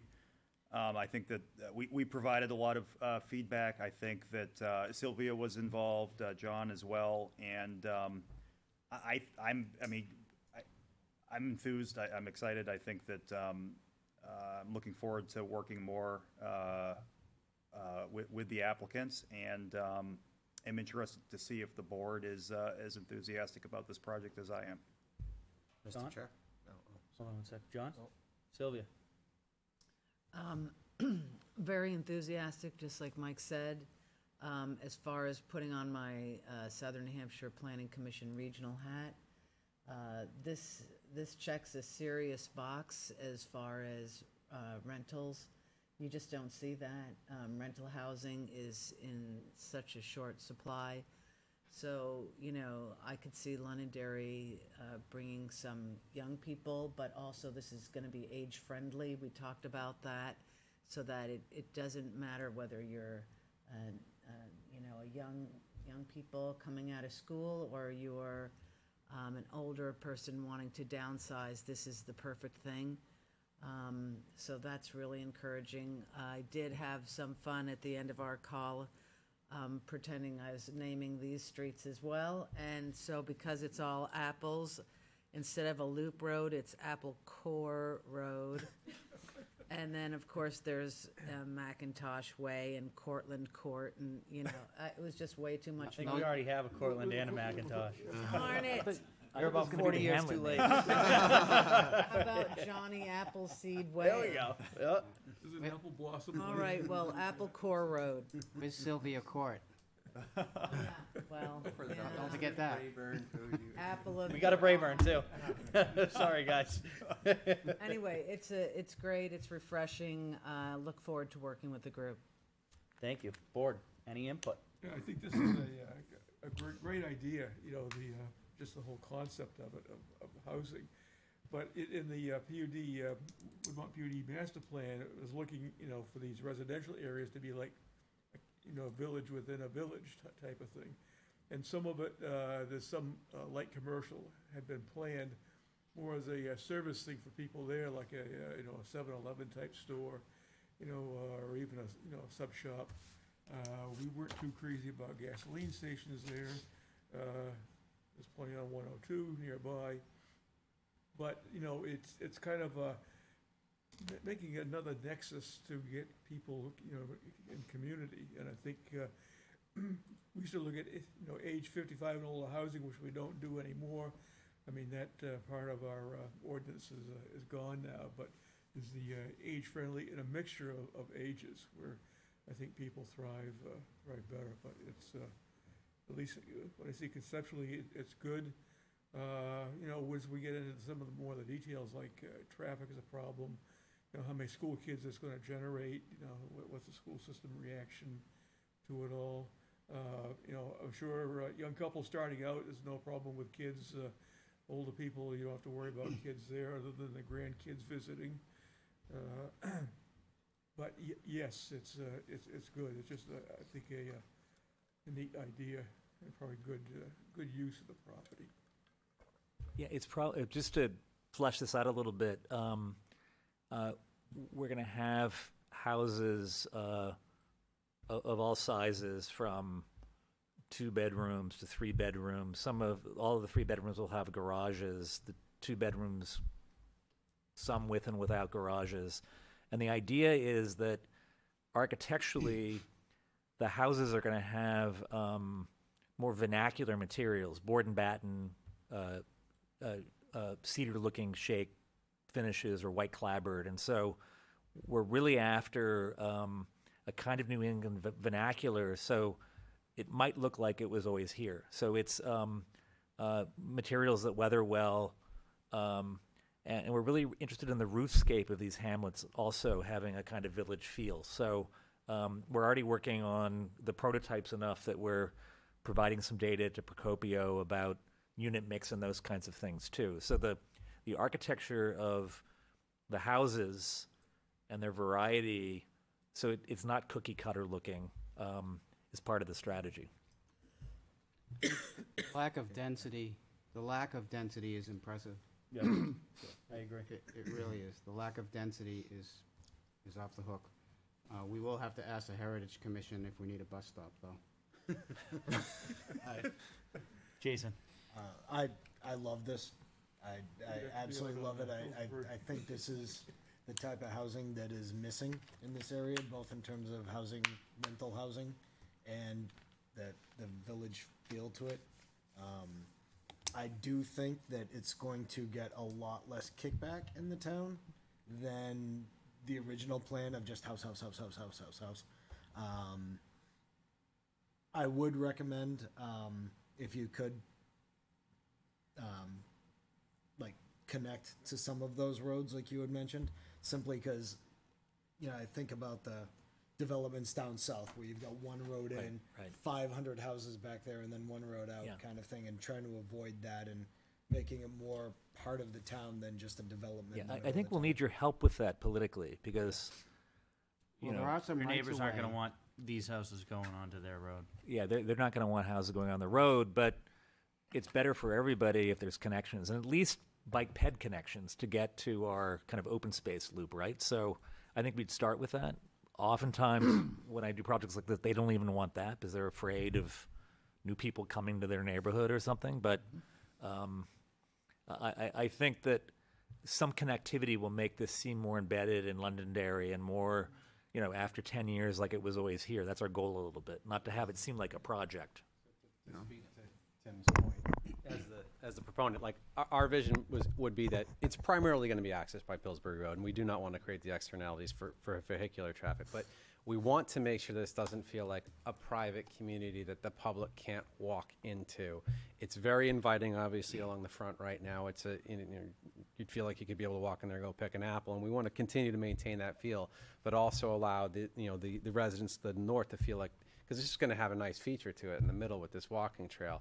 And we feel that inviting the public in there is actually a positive, that it will feel like a place that's safe, where there's people, it's not, because there's going to be 250 houses here, but that actually is still not quite enough to make sure that a path like that feels utilized and like a thing. So we really want to make sure the public is encouraged to go up there. I do have one quick question. Are you, and this is just are you planning on keeping and maintaining it, or developing it and selling it? Because the maintenance of this is really the key to the success. So we would partner up with Equity Partners. Obviously, it's a big project. It depends on who, right? Some equity partners want to maintain, we haven't had any discussions yet at this point with anyone specific. We would not, be making a plan to sell it or hold it at this stage. I would say it would be more likely sold at some point to a company that would still be specializing in this. These kind of developments across the country are pretty popular, more south and west, and that's probably more a result of just land availability. As you know, in New England, a piece of land this large, this well located, is fairly hard to come by. And so that's probably why we don't see that much up here, but I do know that a lot of these groups are very interested in that. However, I think the way they would develop it may not have the sensitivity for the local, just the impacts the way that we feel that they need to as someone who's up here. We don't want to come through and just put in a giant subdivision of boring stuff, and we also don't want to just go buy up an entire neighborhood the way that they would. We want to create this in a sensitive way that takes the input from the town. And, we may not own it the whole time, and we certainly would outsource the management to a professional management company. And it would be really operated and managed. You could think about it the way a multifamily apartment building would. It's just structured differently. The residents still have amenity spaces. They still have a general manager, and there's a maintenance staff. All those folks would still be there the same way you would have in an apartment building, but everyone feels like they own those slices, their own space. Thank you. Yeah, so again, this checks off a lot of boxes. There's a lot of people that have been very, very worried about this particular parcel of land because it abuts So much residential. one very, very quiet neighborhood and another one just a regular quiet neighborhood. And so there's been a lot of people very worried for the last 12 years. So this does check off a lot of boxes. Keep in the back of your mind, you may, because there are rights of way on this land, on some of the smaller roads, keep in mind gated fire access types of things that you hear about. Just, keep it in the back of your mind. But I meant to say the last time I spoke that we're not being rude when you made your presentation by not looking at you. We have computers that are in the desks, and so we were watching your presentation, but our heads are down, so excuse us for, we were watching the presentation. It's right here. So. No offense taken. I always, when you present to a board like this, now that we're not on Zoom screens and stuff, it's always like, well, It's harder to multitask in person. On the chair, it makes it easier. I was going to say, talk to me. Anything else from the board? Yeah, just two things from me. Sure. You mentioned fillability. I don't know if I missed it, but is there a price range on what these rentals will be going for? So we haven't figured that out yet. I mean, you think about it the way an apartment building, it'd probably be a slight premium over that. So unfortunately, it's still pretty expensive. I mean, an apartment can rent for $2,500 to $3,000 a month. So it'd be some premium over that, but still far less than the $5,000 and $6,000 a mortgage runs. Hopefully, allowing folks to at least save up for a down payment if they're looking to live in a house where they have their own space, or someone who's downsizing and wants to get out of cash out on their home as well. But that's where it fits in the market. Okay. And then also, with this bill, you mentioned the potential of selling the land. Is that new buyer now able to create single homes? Does that go back to now So they it's do gonna what they come want down with the to property? how, we structure this. Our intention is to keep this on a single tract of land and not subdivide into individual lots. That way, if you think about it, it I guess could be condoed, but it is such a large development. I would think that's fairly unlikely to happen. Obviously, anyone can try to do anything down the road, but they would obviously need permission to do so. And I do know personally that the condo regulations in New Hampshire at least are pretty strong coming from Massachusetts. So I would think that that's something that's fairly difficult for someone to do. Treating it as a single piece of land gives us more opportunity to site the houses in more interesting ways. Because once you make it a subdivision, the house is plopped in the middle, you've got the setbacks. You have to meet setbacks. And so the houses might, vary in their, we want to make it as village-like as possible. And we can be more creative with the composition of the clusters if we're not fixed to a predetermined future life as single-family houses. So this is one of the challenges we're gonna have to work through with staff, because when you look at the PUD, it calls for specific frontages for lots and things of that nature, and this obviously doesn't fit within that, that vision, but I think that there's gotta be a path forward, and we'll work with staff on that. Have you talked with Pillsbury Realty Development and got their input and opinion? I mean, Kevin Smith's here I tonight. see a very familiar face back We've there. had, so- obviously- this before. We have this property under contract with them, and this was part of our proposal when we first spoke to them. This wasn't something we figured out afterwards, so I believe that they're really supportive of this idea. Mr. Trotter. Yeah, so that's basically what I advise them to do is, again, they really need to open up the PUD and see what was envisioned for WC 7, 8, 9, 10, and 11, and how what their vision is relates to Woodmont's PUD. Because again, in my mind, I've never really looked at that portion of the PUD, because everything's always been the other concentrated side. south of Pillsbury. That's where everything was happening. So even as far as road styles and, you know, what they're envisioning fit up there. And my thinking is that they would have to Woodmont would have to come back in with a change to their PUD. Definitely. That's fair. Yeah. As long as you Yeah, guys. the whole thing was you know. designed to be flexible anyway, so, because Yeah. we do, you know, it was originally planned for a 20-year period, which I think is gonna be longer than that. But But things change, you know, like 5 years, 10 years, especially 10 years, things are different. Yeah, And I it's think, essentially what again, you the have in this, residents sorry. The residents will want to see that though, too. Yeah. You know, Yes. The public will. What you have on the south side is a cement jungle for all intents and purposes. And on the north side now, you have an opportunity to make a difference. Right. In an apple orchard with what I consider to be relatively low density compared to what it could be. Yeah. And like I said, it checks off a lot of boxes. It's meant to complement what's south of Pillsbury, right? Instead of repeating that development pattern, these people have choices then. And all of the amenities that are happening there are so close to repeat that kind of commercial development here didn't make sense. I mean, But it's a Manhattan look. It's straight roads, 90-degree intersections with granite curbs that are too high for some reason. I haven't figured that out. And cement sidewalks, and it's a cement jungle. It's not a country village. What this looks like to me is more of a country village. Right. I think that this is where the details matter with this, because these roads, both the main loop and the ladder roads that come off to serve the hamlets, don't want to be oversized. You know, we went and we looked at Povey Road. You know, that road's totally serviceable. It looks like it belongs in New Hampshire as part of the kind of semi-rural landscape.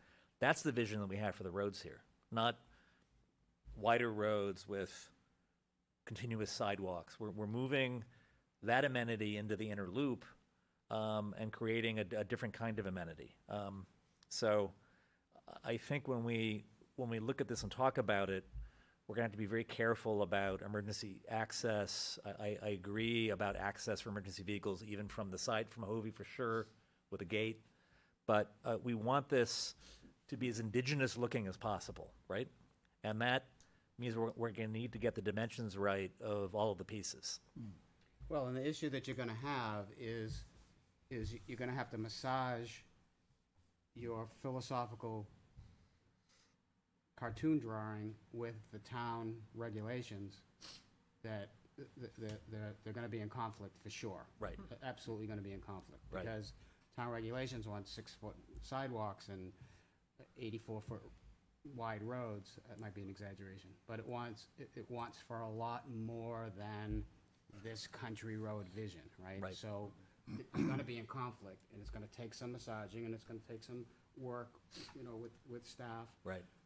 And a lot of conversations before it comes to here. Yeah. And if you don't, it's just gonna be like this. We're So- gonna have to figure out those mechanics. Yeah. Right, exactly. Comes together. Yeah. Yeah, the PUD has its own set of, you know, site plan regs. Speaking, not to be disagreeable, but speaking of indigenous, I think most of the locals would refer to it as Hovey. It's funny, I almost said it too. Sorry. I got it right. You're not from town. I heard that, Nick Chris. He made me practice the whole way in the car, and I blew it. And it's also Windham. I think That's you, another town. Yeah. I think you have something here that is unique in a few different ways. You know, we hear a lot about the public being unattracted to multifamily housing because multifamily housing usually means apartments, condos, that type of thing. You're finding a way to give what's needed, which is housing, in a way that is not going to have that stigma of that true multifamily condo feel.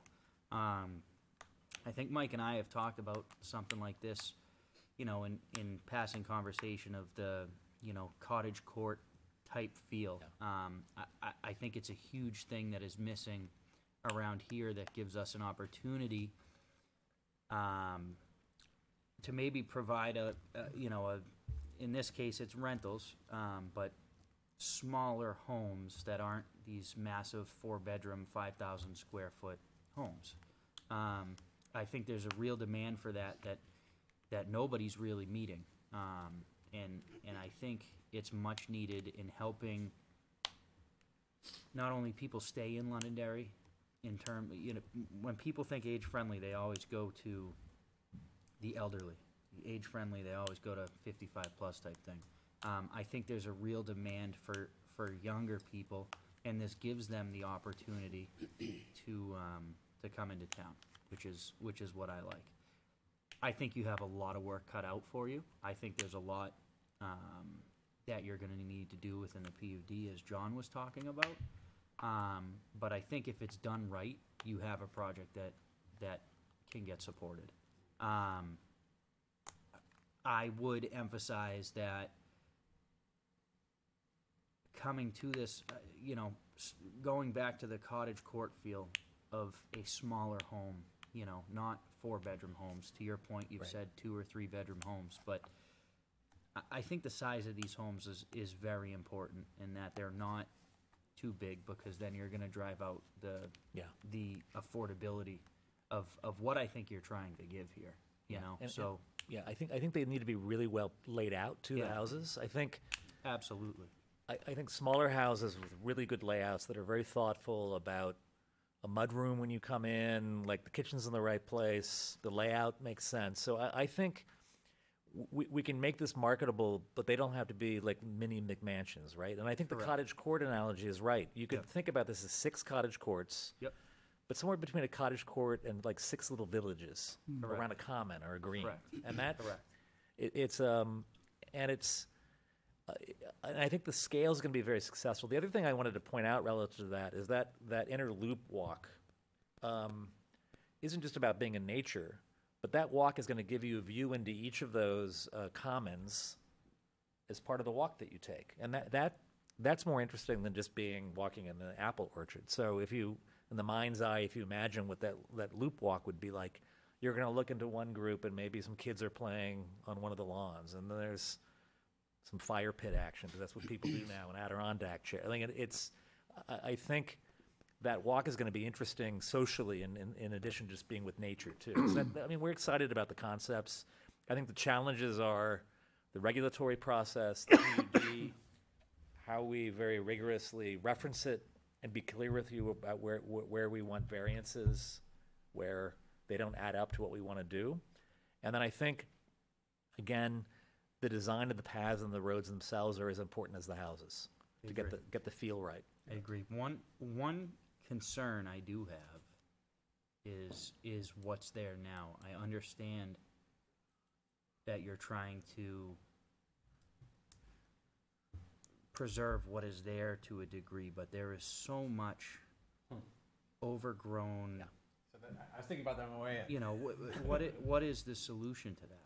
On our team, we actually have a landscape architect already involved, and he's given us advice on how to approach this. We'd obviously have arborists get involved, because it's a balance, right? There's going to be trees worth saving, trees not worth saving. There's going to be it's an exaggeration, but I say honestly, like growing an apple tree is probably akin to growing a palm tree up here in terms of like the amount of maintenance that it takes. They break easily, they get pests, etc. So we have to keep enough of them to preserve the character in the ones that are of high quality, but not so many that it becomes an overgrown, And I think, bittersweet mess. yeah, and I think that's what some of my concern is that there is a good chunk of this that is Yeah. not been maintained in 25 years. Exactly. It's a mess. I think you're not gonna find anything that is suitable to be used or preserved, so, you know, So what we what, had I'm not asking you to reforest it, but What we what's had- the solution there, you know? We had talked about with the team, and again, you know, we gotta try to be careful about how ambitious we get with, in terms of cost. One thing we didn't talk about, and just to be clear, you see the piece in front of you, the vast majority of the land would be this rental piece. There is the dog leg that kinda goes off the page, as well as the piece that's in the corner of Gilchrist and Pillsbury that would remain as just a for sale subdivision, some 40, 50 houses on those, just really just following the rules. Yep. But those pieces have younger, you know, more viable trees, and he thought maybe perhaps it would be better to try to transplant those and spread those around as well, because a lot of the, you know, the older trees here are in pretty tough shape, but we're gonna have to sort through that as we go through the, you know, the property. I mean, the ones that exist along the, you know, the first row on Hovey look nice. You get to the second and third row, it's completely overgrown. Gets brutal. Right. Yeah. We're gonna have to just figure that out as we go. And I think that's what I'm getting at, is that, make sure you have a solution to the fact that a lot of these trees are not going to be, it's Yeah, not gonna be economical to try and We don't wanna have a giant save one. them. Yeah, Yeah. We have a provision in the Woodmont PUD master plan on preservation. And, you know, so along Gilchrist, there's actually 3 rows Right, of trees. right.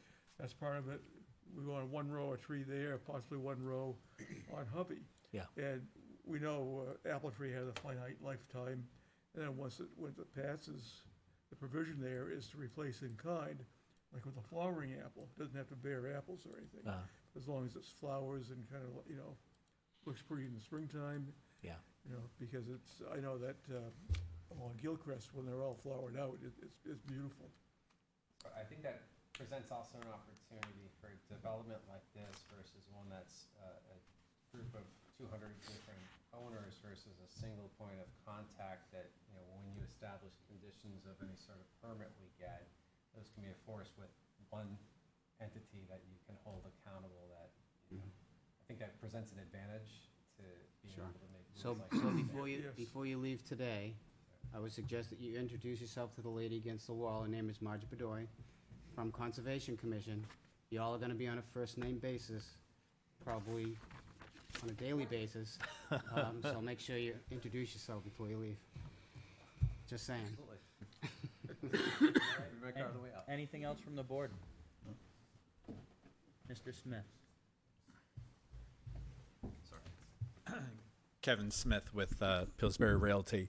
The only other thing I would mention is that the density being planned for this project is right on par with the allowable density in these particular sub areas. The difference is just that, you know, obviously the homes are being clustered a lot closer together than spread out across all of the land, which we think, as has been said here tonight, will be attractive to the community and hopefully attractive to the Conservation Commission as well. So, Thank you. that's it. All right. Thank you. We good, board? Fantastic. Yeah. Gentlemen, thank you. Thank you and good luck. Thanks for the See you time. again. Look forward to being back once we've got more information. You bet. Absolutely. All right. We're almost there, Mike. So, I believe we are on to our last agenda item, which is a bit of a discussion that I will let Mr. Malaguti start with on our work session on site plan and subdivision amendments. Thank you, Mr. Chair. So I think that everybody's pretty familiar with the discussion that we had last time around concerning potential improvements to our development process, and that entails both the formal review and application process and the design review process.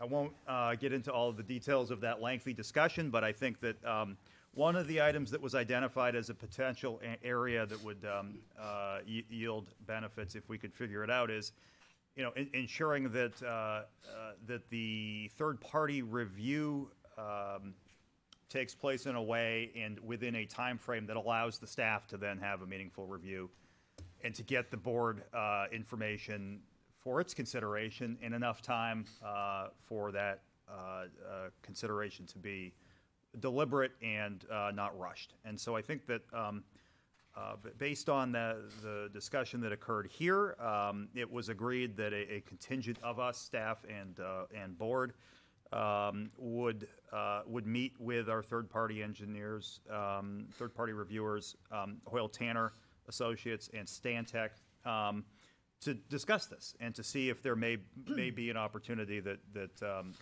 we think there is. One of the, it was a candid, vigorous discussion. I think that there was a lot of give and take, and I think ultimately what was decided, and if I'm getting any of this wrong, let me know, was that there is some opportunity here to do just that, and that would not require the extensive regulatory changes that we were talking about necessarily the last time around, although I think that some regulatory changes are still in order, but we could start to chip away at it. This is something that will yield a more immediate benefit, and it is to get those comments from third party in a faster time frame. So 15 days for design review applications where there is no meeting that's pending, there's no schedule that you have to get on. And then the Wednesday before, so a week before the planning board meeting, for formal consideration. That will give, in the case of the formal process, staff a couple of more days, a few more days to kind of get our act together, meet internally, and that's something that's not always possible when we're on this compressed time frame. If John's out of the office, if I'm out of the office, and to actually do the work of drafting these memos, which, as you've seen, can be quite detailed, quite involved, and quite extensive. That's not going to solve all of the world's problems, but I do think that it will allow us to interact as a staff more deliberately and meaningfully and not as rushed with these applications. I think it will give us a little bit more time to do what I think the board would like to see, which is to, if we can, let's have good communication. Let's resolve the low-hanging fruit offline, and let's have good free-flowing communication so that it's really teed up for the board to do its work when it comes here. And so that was really the gist of it. There were other things that were discussed. But I think that's the lowest hanging fruit. I think that it doesn't require any regulatory changes right now. My one caveat is there's always going to be the situation where, because of, again, I'm not in the office, John's not in the office, something else occurs, maybe we have 6 applications that are all really involved. We're going to do our best to get these memos to the board the week before. The last thing I forgot to mention, and this came at the suggestion of the board, or the members of the board who were present,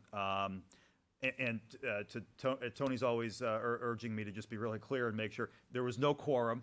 This was not a secret meeting. This was a meeting that was set up, you encouraged us to go and have and participated in, so nothing like that. But one of the suggestions was, let's ask the third party reviewer to do a kind of a cursory review, and if there's something that's really a problem or that has been just omitted, or we kind of have to stop and we can't, let's notify the applicant as soon as possible. That's not always going to be possible. A quick cursory review might not reveal a major issue. That major issue might arise only after the full 15 days of review. But if we see it, we're gonna do our best to communicate about it so that people aren't showing up here pissed off and expressing that displeasure with you. I think that's it, Mr. Chair. But I appreciate your leadership on this, and really, I think that this is only going to improve based on the cooperation between the board and the staff. So my thanks to you. I agree, and I think that you know, we had a very good, very productive meeting with our third-party reviewers. They were all very receptive to what we had to say. And I think it's a step in the right direction to get us where we want to be. You know, I think that kind of small review Mike was talking about to really put it back in the applicant that we've heard it from staff a million times where somebody's submitting something that really is not ready to be reviewed, and then we're reviewing the whole thing and telling them what they need to do. Yeah, To almost stop that. If it's not ready to be reviewed, let the applicant know this isn't ready to be reviewed, you know? Yeah, we have the reviewers, plus we're not getting paid to do engineering for them, so. Right, and to that point, I'm not sure it was, directive is the right word, but the engineers were told, hey, it's okay, if you get a plan. Yeah. And you're 4 pages into it, and it's a mess. Yep, Send it back. Yep. It's not ready, and staff will tell the applicant, let's try again, you're not ready. Yep. Rather than go through this tedious process of 400 comments and the decision, the decision is, you're gonna have a better relationship with an applicant. Absolutely. That knows right off the bat, hey, your engineer screwed up, not us. Your engineer made a mess. Get a new engineer, or don't pay him, or hold his nose to the grindstone, so that, read the checklist. It's not rocket science. Well, we're the ones that'll get blamed. Correct. Because of it. And we when have been getting the engineer's not been doing the work, is they're telling the applicant something else. Exactly. And I think that's a lot of what we are trying to get at, is it will be very clear when the work is not being done. Right. So that way, when they get here and they still haven't done work, they've known the entire way, and to Mike's point, I think a lot of it will be, a communication thing, but, I was very happy with how receptive our third-party engineers, both of them, were to working with us on this. That's good. So, yeah. Yep. Good sign. Yep. Mr. D, I have a different topic. anybody have anything else on this before we get into Mr. D's different topic No, here? I just think, just really quickly, great, great steps forward. So I, definitely appreciate the town's flexibility and working with us to improve the overall process for everybody. A lot of good things, and I just want to make a note of the memorandums that we received, for this meeting in particular, were very well. Very crafted, and detailed. I think it really focused our discussions and got us to a good place with the applicant. Yep. Thank you. Absolutely. Well And done. I'll echo that as well. Jeff and I had talked about it, but the level of communication that I've received from town staff has been phenomenal. There's not, Mike's put all of you have put a lot of work in, and I think that's going to go a very long way. So thank you both. Appreciate Thank your you. support, Yeah. Mr. Chair and members. Thank you. All right, Mr. D. So I was moderately incensed at what came up to us from the Heritage Commission concerning a bus stop. I watched the meeting twice. I have a problem and I have possible solution. No decisions need to be made. It's just me being me. And if I may, Mr. Chair, just to cover our legal Sure. behinds on this, I'm sure there isn't going to be a discussion about the pending application, No. but rather the issue that I think is, but Yes. we need to Fair. steer clear of the pending application. Fair. Nothing to do with any applicant. Yeah, we have to neutralize it. What it has to do with is a board and commission overstepping their bounds into planning board territory. I don't get it. I don't understand it. I don't know how the discussions are allowed. I don't know why the chair of that commission would put it in the notes. So I just did and I don't know if it's retraining that's needed. I don't know what the problem is, but it's a problem. I think And I probably think it's unfair to the closer working with town staff. And I think it's unfair to the applicant, and I think it's unfair to the members of the planning board, and I think it's unfair to town staff. So I pulled out the trustee New Hampshire Planning and Land Use Regulation 2324 edition.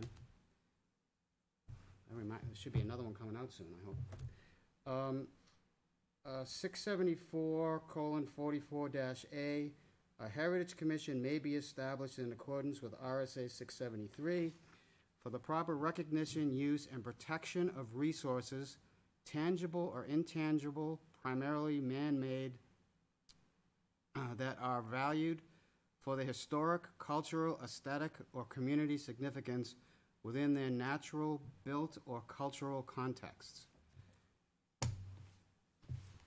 Not sure what's going on, not sure why it's happening or how it's happening, but I will tell you that what's going on is not right. I will also tell you that I personally think as one person that it's an unneeded extra step that an applicant has to take that costs them money, because when they go to those meetings, they got to have everybody with them. They got to have their structural engineer with them. They got to have their wastewater management engineer with them, because of practices that have been allowed to happen. I can't find anywhere. I've been wrong before. Maybe I missed it, but I don't see anywhere in our regs where they have to go, where applicants have to go to Heritage. I don't know A if it's solution would be that staff makes the decision whether an applicant has to go to Heritage or not. There might be a stone wall, there might be whatever. But the color of a building and what kind of roof it is a topic that's easily handled by the planning board. What is the expertise that's different between those folks and these folks, and why are we putting an applicant through that? I don't get it. And I'd like it to stop, and I would, at some point, we're gonna have a further discussion on this when I calm down, and we're gonna come to a conclusion on how we can make this more user-friendly for the applicant. It's probably something we should revisit, because it has to be at least 20 or longer years ago that the planning board basically delegated to Heritage for the design, architectural design, and the landscaping. This is for commercial and industrial, not for housing. Multifamily comes under it also. But I think this things have expanded from it. So a 200,000 square foot industrial building goes to Heritage Commission for what reason? To make sure the grass is gonna be green? Usually most of the design is industrial. That's my point. Why are we wasting their time? I don't get it. So I'll agree with Tony, and I'll take it a step further. This is a quasi-judicial entity. We have legal regulations to follow. When these go down to these boards, I don't think they're in that mindset. I've watched some of these meetings, and it comes into kind of what I would feel like, but they're not processing it through it. There are some legal responsibilities to this. So when this gets filtered up to us, some of these things could have something where it could have some legal ramifications. Yes, and they're not considering it. It comes up to us. And yes, we've got to try to parse through that, but it just makes it messier if they're not in that same mindset. If it's going to filter up to us, at the basement floor, it has to have the same thought process filtered all the way through the process. And to that point, because of the way the system is set up, the applicant, when they come here, have already adjusted their plans for the suggestion that the Heritage Commission made. When we haven't even seen it yet, we didn't tell them to make that change. But in between the time when they meet with Heritage Commission and they come here, they've made the change. Because, and Mike and I we went toe to toe on this a couple of meetings ago. A couple of months ago, we agreed to disagree because I'm convinced the applicants don't know that committee is advisory only. And I'll tell you one way to fix.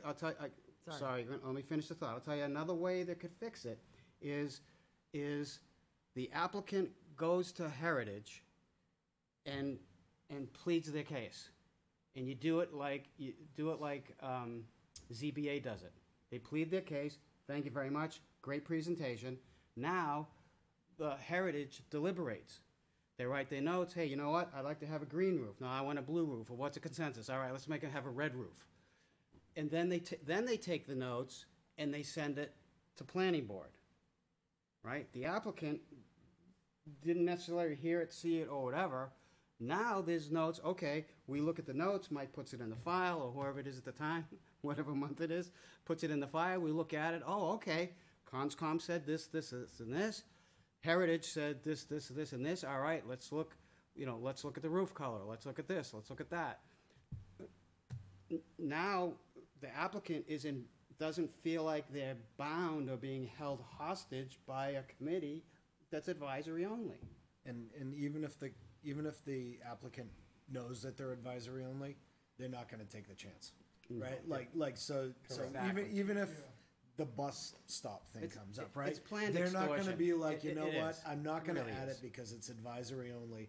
And then it comes to us and we go, well, didn't Heritage tell you to add a bus stop? You know, Right. So they're going to do what the advisory recommendation is. Well, Exactly. and then there's things where, let's say we had a truck stop, just to make a differentiation, and it's all of a sudden it conflicts with a regulation that we know about. Right. They've got to go through it. They've altered their plan already. And then we're like, take that out. Now they've Correct. got to go back through another cycle. They've got to go Now they're through pissed staff off. again. I- Yeah. Now they're don't pissed like off.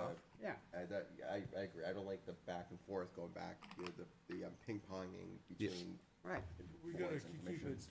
it simpler, I think much more, but even the planning board has that problem also, because the suggestions that come from the board, the developers out there figured they better do it, because otherwise it won't get passed, so. Yeah. That's an area where we have to be careful. Well, and it gets compounded when it's us and it's Heritage, and Correct. Conservation. Then you could have 10 meetings and still not be anywhere. That's why if you deliberate it the way ZBA does, Yep. okay, so we're gonna make this recommendation. The applicant really may not even know what the recommendation is gonna be yet, nor do they need to know. And then we can decide if that's appropriate or not, one way or the other. So that and I'm convinced that a lot of these plans don't even need to go to Heritage. So I can speak to that. Can, Yeah, real of course, quick, yeah. I think, to me, I feel like there's a couple things here. One, which Mike might be about to give us, I think we need a clear understanding of what the regulatory requirement is of the Heritage Commission. I think we need, I know you've got that there, but I think we need a very clear understanding. Absolutely. I think It's that. in our regs. Hold on one that, sec. where- Correct. And I think that outside of that, we maybe as a board need to deliberate a little bit of what our expectation is for the Heritage Commission. They are part of the design review committee, which the planning board is ultimately responsible for. We have talked a lot about design review lately, specifically in, the third-party reviewers, and we're making some change there. Maybe we need to take that same you know, outlook we've had with that and apply it to the Heritage Commission to see, you know, what is our expectation as a planning board, because they're a part of our design review. What is our expectation from the Heritage Commission?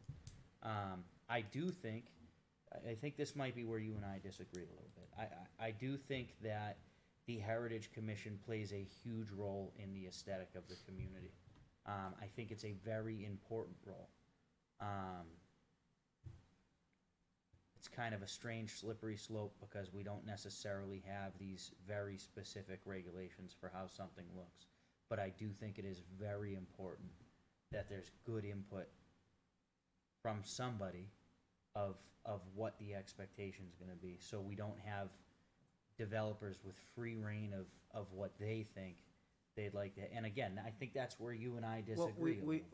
No, we don't disagree. We're coming at it from a different perspective.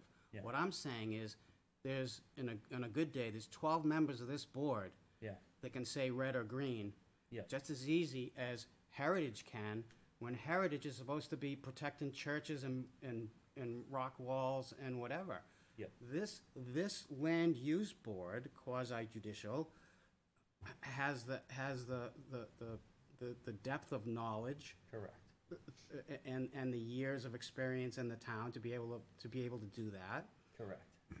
Without a developer changing a set of plans before it even comes to us. Correct. And I think maybe that's where, That's you know, what really annoys me. to Art's point, somewhere along the road, it was decided that the Heritage Commission was going to handle X, Y, and Z. We Had need to to be, just I think, revisit that and decide Late decide 90s, what early that is, 2000s. you know? If I may, just real quick. Sure. Mike's chomping at the bit. No, she spoke up first. I'll yield the floor. This is a sophisticated team. They know the Heritage Commission's recommendation. They know that. They wouldn't have put that in if they hadn't already been thinking about it. They know they're gonna have kids who are gonna go to school. So they've been thinking about it. The fact that they put it in, and say, well, the Heritage Commission asked us to, because it makes them sound better. They're gonna say the same thing to another board and say, well, the planning board had us do this. I mean, they do that so they can say, we're answering to the boards. Many of the recommendations I recommend. It's not a requirement. And the same thing with John and Stantec, if it's a requirement, we say what the requirement is. It's very specific. But you even saw him tonight. You see applicants. That's well played right there. Fight requirements and then ask for waivers. If they wanted to fight it, they would have never put it in, ever. But I do appreciate the conversation as far as maybe it's good to go back to the boards, and say, hey, the direction you're going in right now, it's a little bit straying beyond what we're thinking where you are going because of the rock wall expectation, et cetera. And there are times when I look at Conservation Commission and are surprised I haven't seen more comments. So maybe it's good to have that conversation with the various boards and say, you know, where are you in your review? What are you thinking in your review? Here's what we want to see from you, and maybe look at that a little bit more clearer. See, I don't know why we can't do that. I don't know. We can.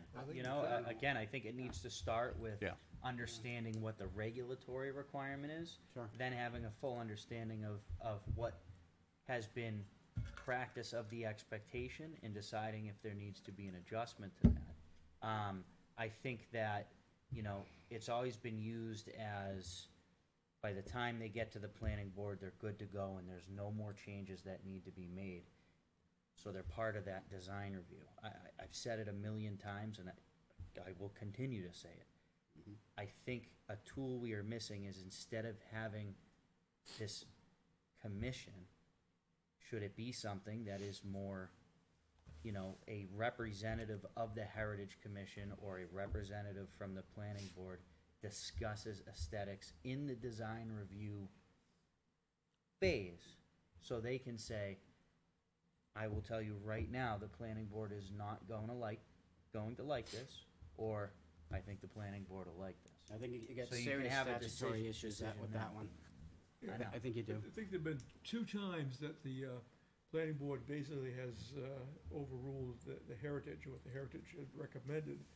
And the thing is, the planning board was much more restrictive than what was allowed by heritage. One was outside lights. Mhm. The heritage changed some of the design, came to the planning board, no outside lights. And I forget what the other one A was. perfect example of what could be an issue is somebody who comes to the planning board at a conceptual basis, gets feedback from the planning board, and then they go to Heritage Commission with the feedback from the planning board, and then the Heritage Commission has the potential to say, oh, we don't like this. And then it's like, we did what the voting body had asked us to do. But part of the problem too is, and again, Mike and I went toe to toe on this. There's no disclosure at the Heritage Commission either, That it's or advisory. or CONSCOM. Yeah, Right, but Tony wants me to publicly shame them at the beginning of the basically. I don't. I want them to say. I want them to say at some point during the meeting. By the way, I want you to know that our comments are advisory only, and we're going to be taking our notes and sending our notes to the planning board, who are the decision makers. Because I'm convinced that the applicants don't know that. If I may, Otherwise, they wouldn't change their plans. if I may, Mr. Chairman, Sylvia said a lot of what I was about to say. I think that,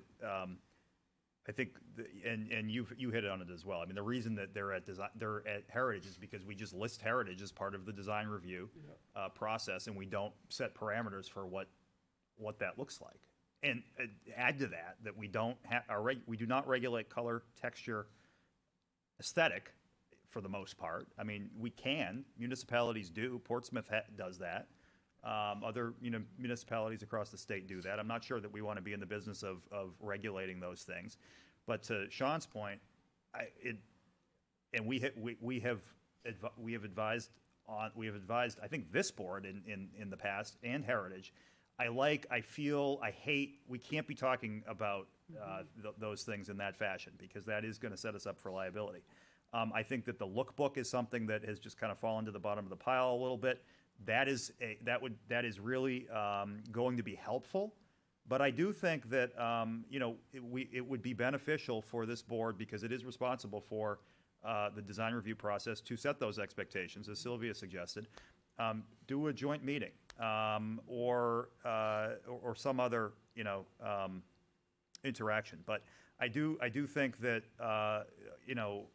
your comments, Tony, about going right back to the statute that authorizes heritage commissions, that's a good starting point, because you do get the sense of, well, what did the legislature envision the purpose of this body would be. I think that is kind of defines what the outer boundary of what a heritage commission can do.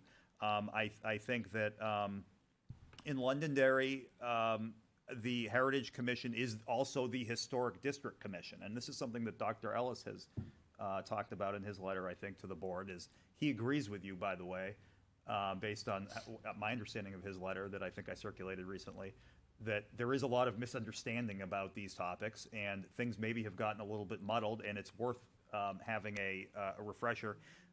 But again, the core function of the Heritage Commission, as defined in the zoning ordinance, is to grant or withhold a certificate of approval for alterations that are taking place in the historic district. It's not big, but I think there's 4 or 5 parcels that are in the historic district. That's direct, non-advisory jurisdiction that the Heritage Commission has. And that's very, very important. And that's very clear. Necessary. Correct. And necessary. And so for sure. I think that I would suggest that a meeting is probably in order, and I think that as we try to improve the design review process, we should be thinking about how are we going to set expectations so that people are are getting something out of their trip to the Heritage Commission. And I think that in this meeting that I talked about a few minutes ago, one of the things was we can't have the Heritage Commission slowing down design review because they only meet every so often. So, you know, and we talked about different fixes that might address that situation. So those are my thoughts. I largely agree with Sylvia and a lot of the comments that have been made. And that's how I see it. So I think, and board chime in here, I think we have a multi-step process here. I think step one, meeting number one, is a discussion between this board and the staff and a full understanding, you know, in writing, presentation type thing of what the regulations are, regulatory requirements are of the Heritage Commission, as well as what the Heritage Commission is doing now. And I think after that meeting would warrant a discussion with the Heritage Commission, that we talk with them and get an understanding of what's going on at the Heritage Commission level. And last but not least, it comes back to the board and we deliberate how we would like to see, if any, changes to the design review committee of, in particular, the Heritage Commission. Yeah, absolutely, and we need to look inward, each individual person. Correct. To come to some kind of consensus on what each individual person is thinking. Their mindset is what they think the Heritage Commission's role is. Correct. And then, Yeah, there's some new people are on the commission, and Right. like, this is the way things are done, and then it has, slowly. and just for the record, and just for the record, I think what I'm really a little bit mad at is there's somewhat of a regulatory failure, right? If they're doing too much, then maybe that's our fault. Yeah. Whatever, because they don't have in writing, here's what you can do, here's what you can't. And that's where that You know, deliberation will come it's to that's is make a institutional procedure. failure, right? Yeah. So let's help them, who in turn are gonna help us. Yep. Yeah, So, maybe anyway. even lighten the load somewhat so they can make more, what's going on with the various. I apologize for districts. making this meeting so long, but I That's haven't slept important. for a It's week not 'cause even I've been 11 thinking o'clock about it. yet. Yeah, no, I get. I appreciate you I have four entertaining more me. topics. My bell is off. I gotta go. I got an hour ride. She's got an hour. See ya. Thank you. You all get to drive 2 minutes to your house. Thank you, Sylvia. There's gonna be some new rentals coming up pretty Thank soon. you. So are we in agreement, board, that the first step of this is gonna have to be to have town staff give us a presentation of what the actual regulations are, what is the current process of the Heritage Commission, and getting a full understanding of what's going on? Yes. We agree that that's the first step. Yeah. Yes. After that, we will meet with the Heritage Commission, Yeah. and then after that meeting, we will deliberate about everything we've learned. You may I want think we should to, you may know- want to reach out to the sheriff. Yeah, and that's just, fine. just give him a heads up. That's fine. What's Uh, going on back there? Oh, yeah, it's on the corner. A question, town planner, how are we doing with that? Right here. Just bear with me a minute.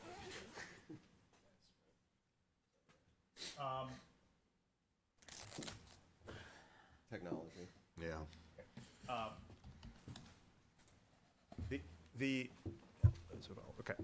We're good, Mike. Mike, you're good. We're actively recruiting. We actually conducted 2 interviews yesterday. Was yesterday or the day before? This week has gone pretty fast. I don't know how that's going to turn out, but actively recruiting. We've got some interest lately, and I'm optimistic that we're going to have those positions filled soon. Great. Sounds good. Yeah. How's Kelly doing? I have given her a wide berth on her leave. I have not bothered her. I understand she's doing very well. Good. Good. Cool. One thing, Mr. Chair, I did want to Yes, just sir. get the board's input on is in terms of how to handle this is something that Mr. Codner brought to my attention recently, and it concerns gas station signs. Where the heck is this now? Okay, yeah, right there. And I guess we're down to one screen, but this is kind of what you're accustomed to at gas stations. It's those old flip signs. This is, we got a call from some gas stations up at exit 5, and this is the Noria gas station. I hadn't seen it up close, and that is a beautiful gas. It is the most beautiful gas station I've ever seen, and I just applaud the board for your work, because there was some aesthetic input that went into that, and it Absolutely. just is a beautiful gas station. Anyway, this was not part of the submission originally. They don't have a sign permit for this. And the reason I'm bringing this to you is because other gas stations in the area would like to do this. And I'm just looking for guidance about how to handle this. Can you zoom that, Mike? Yeah. Oh. Electronic numbers. Yep. An electronic sign. I think a lot of people. 2024. What will they think of next? I think a lot of people probably think that this looks cleaner than the old version. Yeah. But just understand that if we, is it a sign under our definition? I don't know, but just understand that if we allow it for one, I think we're pretty soon going to see it for all. I think what you see on 102 is from variances. Yeah. That's how they got Is it. It's actually started from the school sign out there. Yeah. What the Heritage Commission allowed on that was, can't change, it could change like every 24 hours. Right. That- Right. It's not blinking or anything like that. Yeah. Yeah. Mike, help me out, or John. Our regulations, and I think this is where we've talked about this before, of updating a sign ordinance and all this. Oh, what a great idea. I believe, we'll add it to the list. I've heard that many times. I believe, am I wrong in saying our regulations do not allow neon signs? I believe so. I think that's right. Yeah. I would say that this is not a neon sign. No, it's LEDs. Correct. LEDs were not invented when our sign ordinance came out. Correct. But is it even a sign? Neon had just been right. invented. And actually, so Nick made contact with one of these gas stations, and said, "Hey, you're gonna have to turn this off until." And it sounds like it's part of the pump unit. It's the whole thing. Yeah. Because, what if you put plastic around that, made it look like part of the screen, didn't make it replicate the look of the sign, but it contained all the same information? Yeah. Right. Yeah, exactly. Those are digital numbers. I mean, it's the Yeah. same. It's a digital number. Yeah, right, exactly. Yeah. In that. In So I just wanted to make sure that I mean, I think would approach. We sort of think internally that it's fairly reasonable, but we didn't want to make that decision on our own. But you also need to be careful, because if you go 93 and you stop at the Hooks at Toll, those Irving stations, they actually have, those are advertising. Oh, that's a good point. You Yeah. put your car, so Yeah. you just gotta be careful that. Yeah. Well, some of the pumps now have TVs that turn on while you're fueling. That's what I'm referring Yeah, to. yeah. Yeah, that's exactly, so at what point do you? Right. So, yeah, We're gonna obviously there's a fine line there. I agree with John, there's a fine line there, but I think in terms of numbers on top of the thing that dictate what the price is, I personally find that to be a lot cleaner than the magnets, which are half falling off and crooked, and the zero's been gone since 2000. Right. This is the Big nicest stick looking sign yeah. up in But the from Yeah. but from a historic Brand new one. perspective, Yeah. No, Yeah, you let's know, ask the Heritage Commission. One of the they only do bus That would stops. be a recommendation.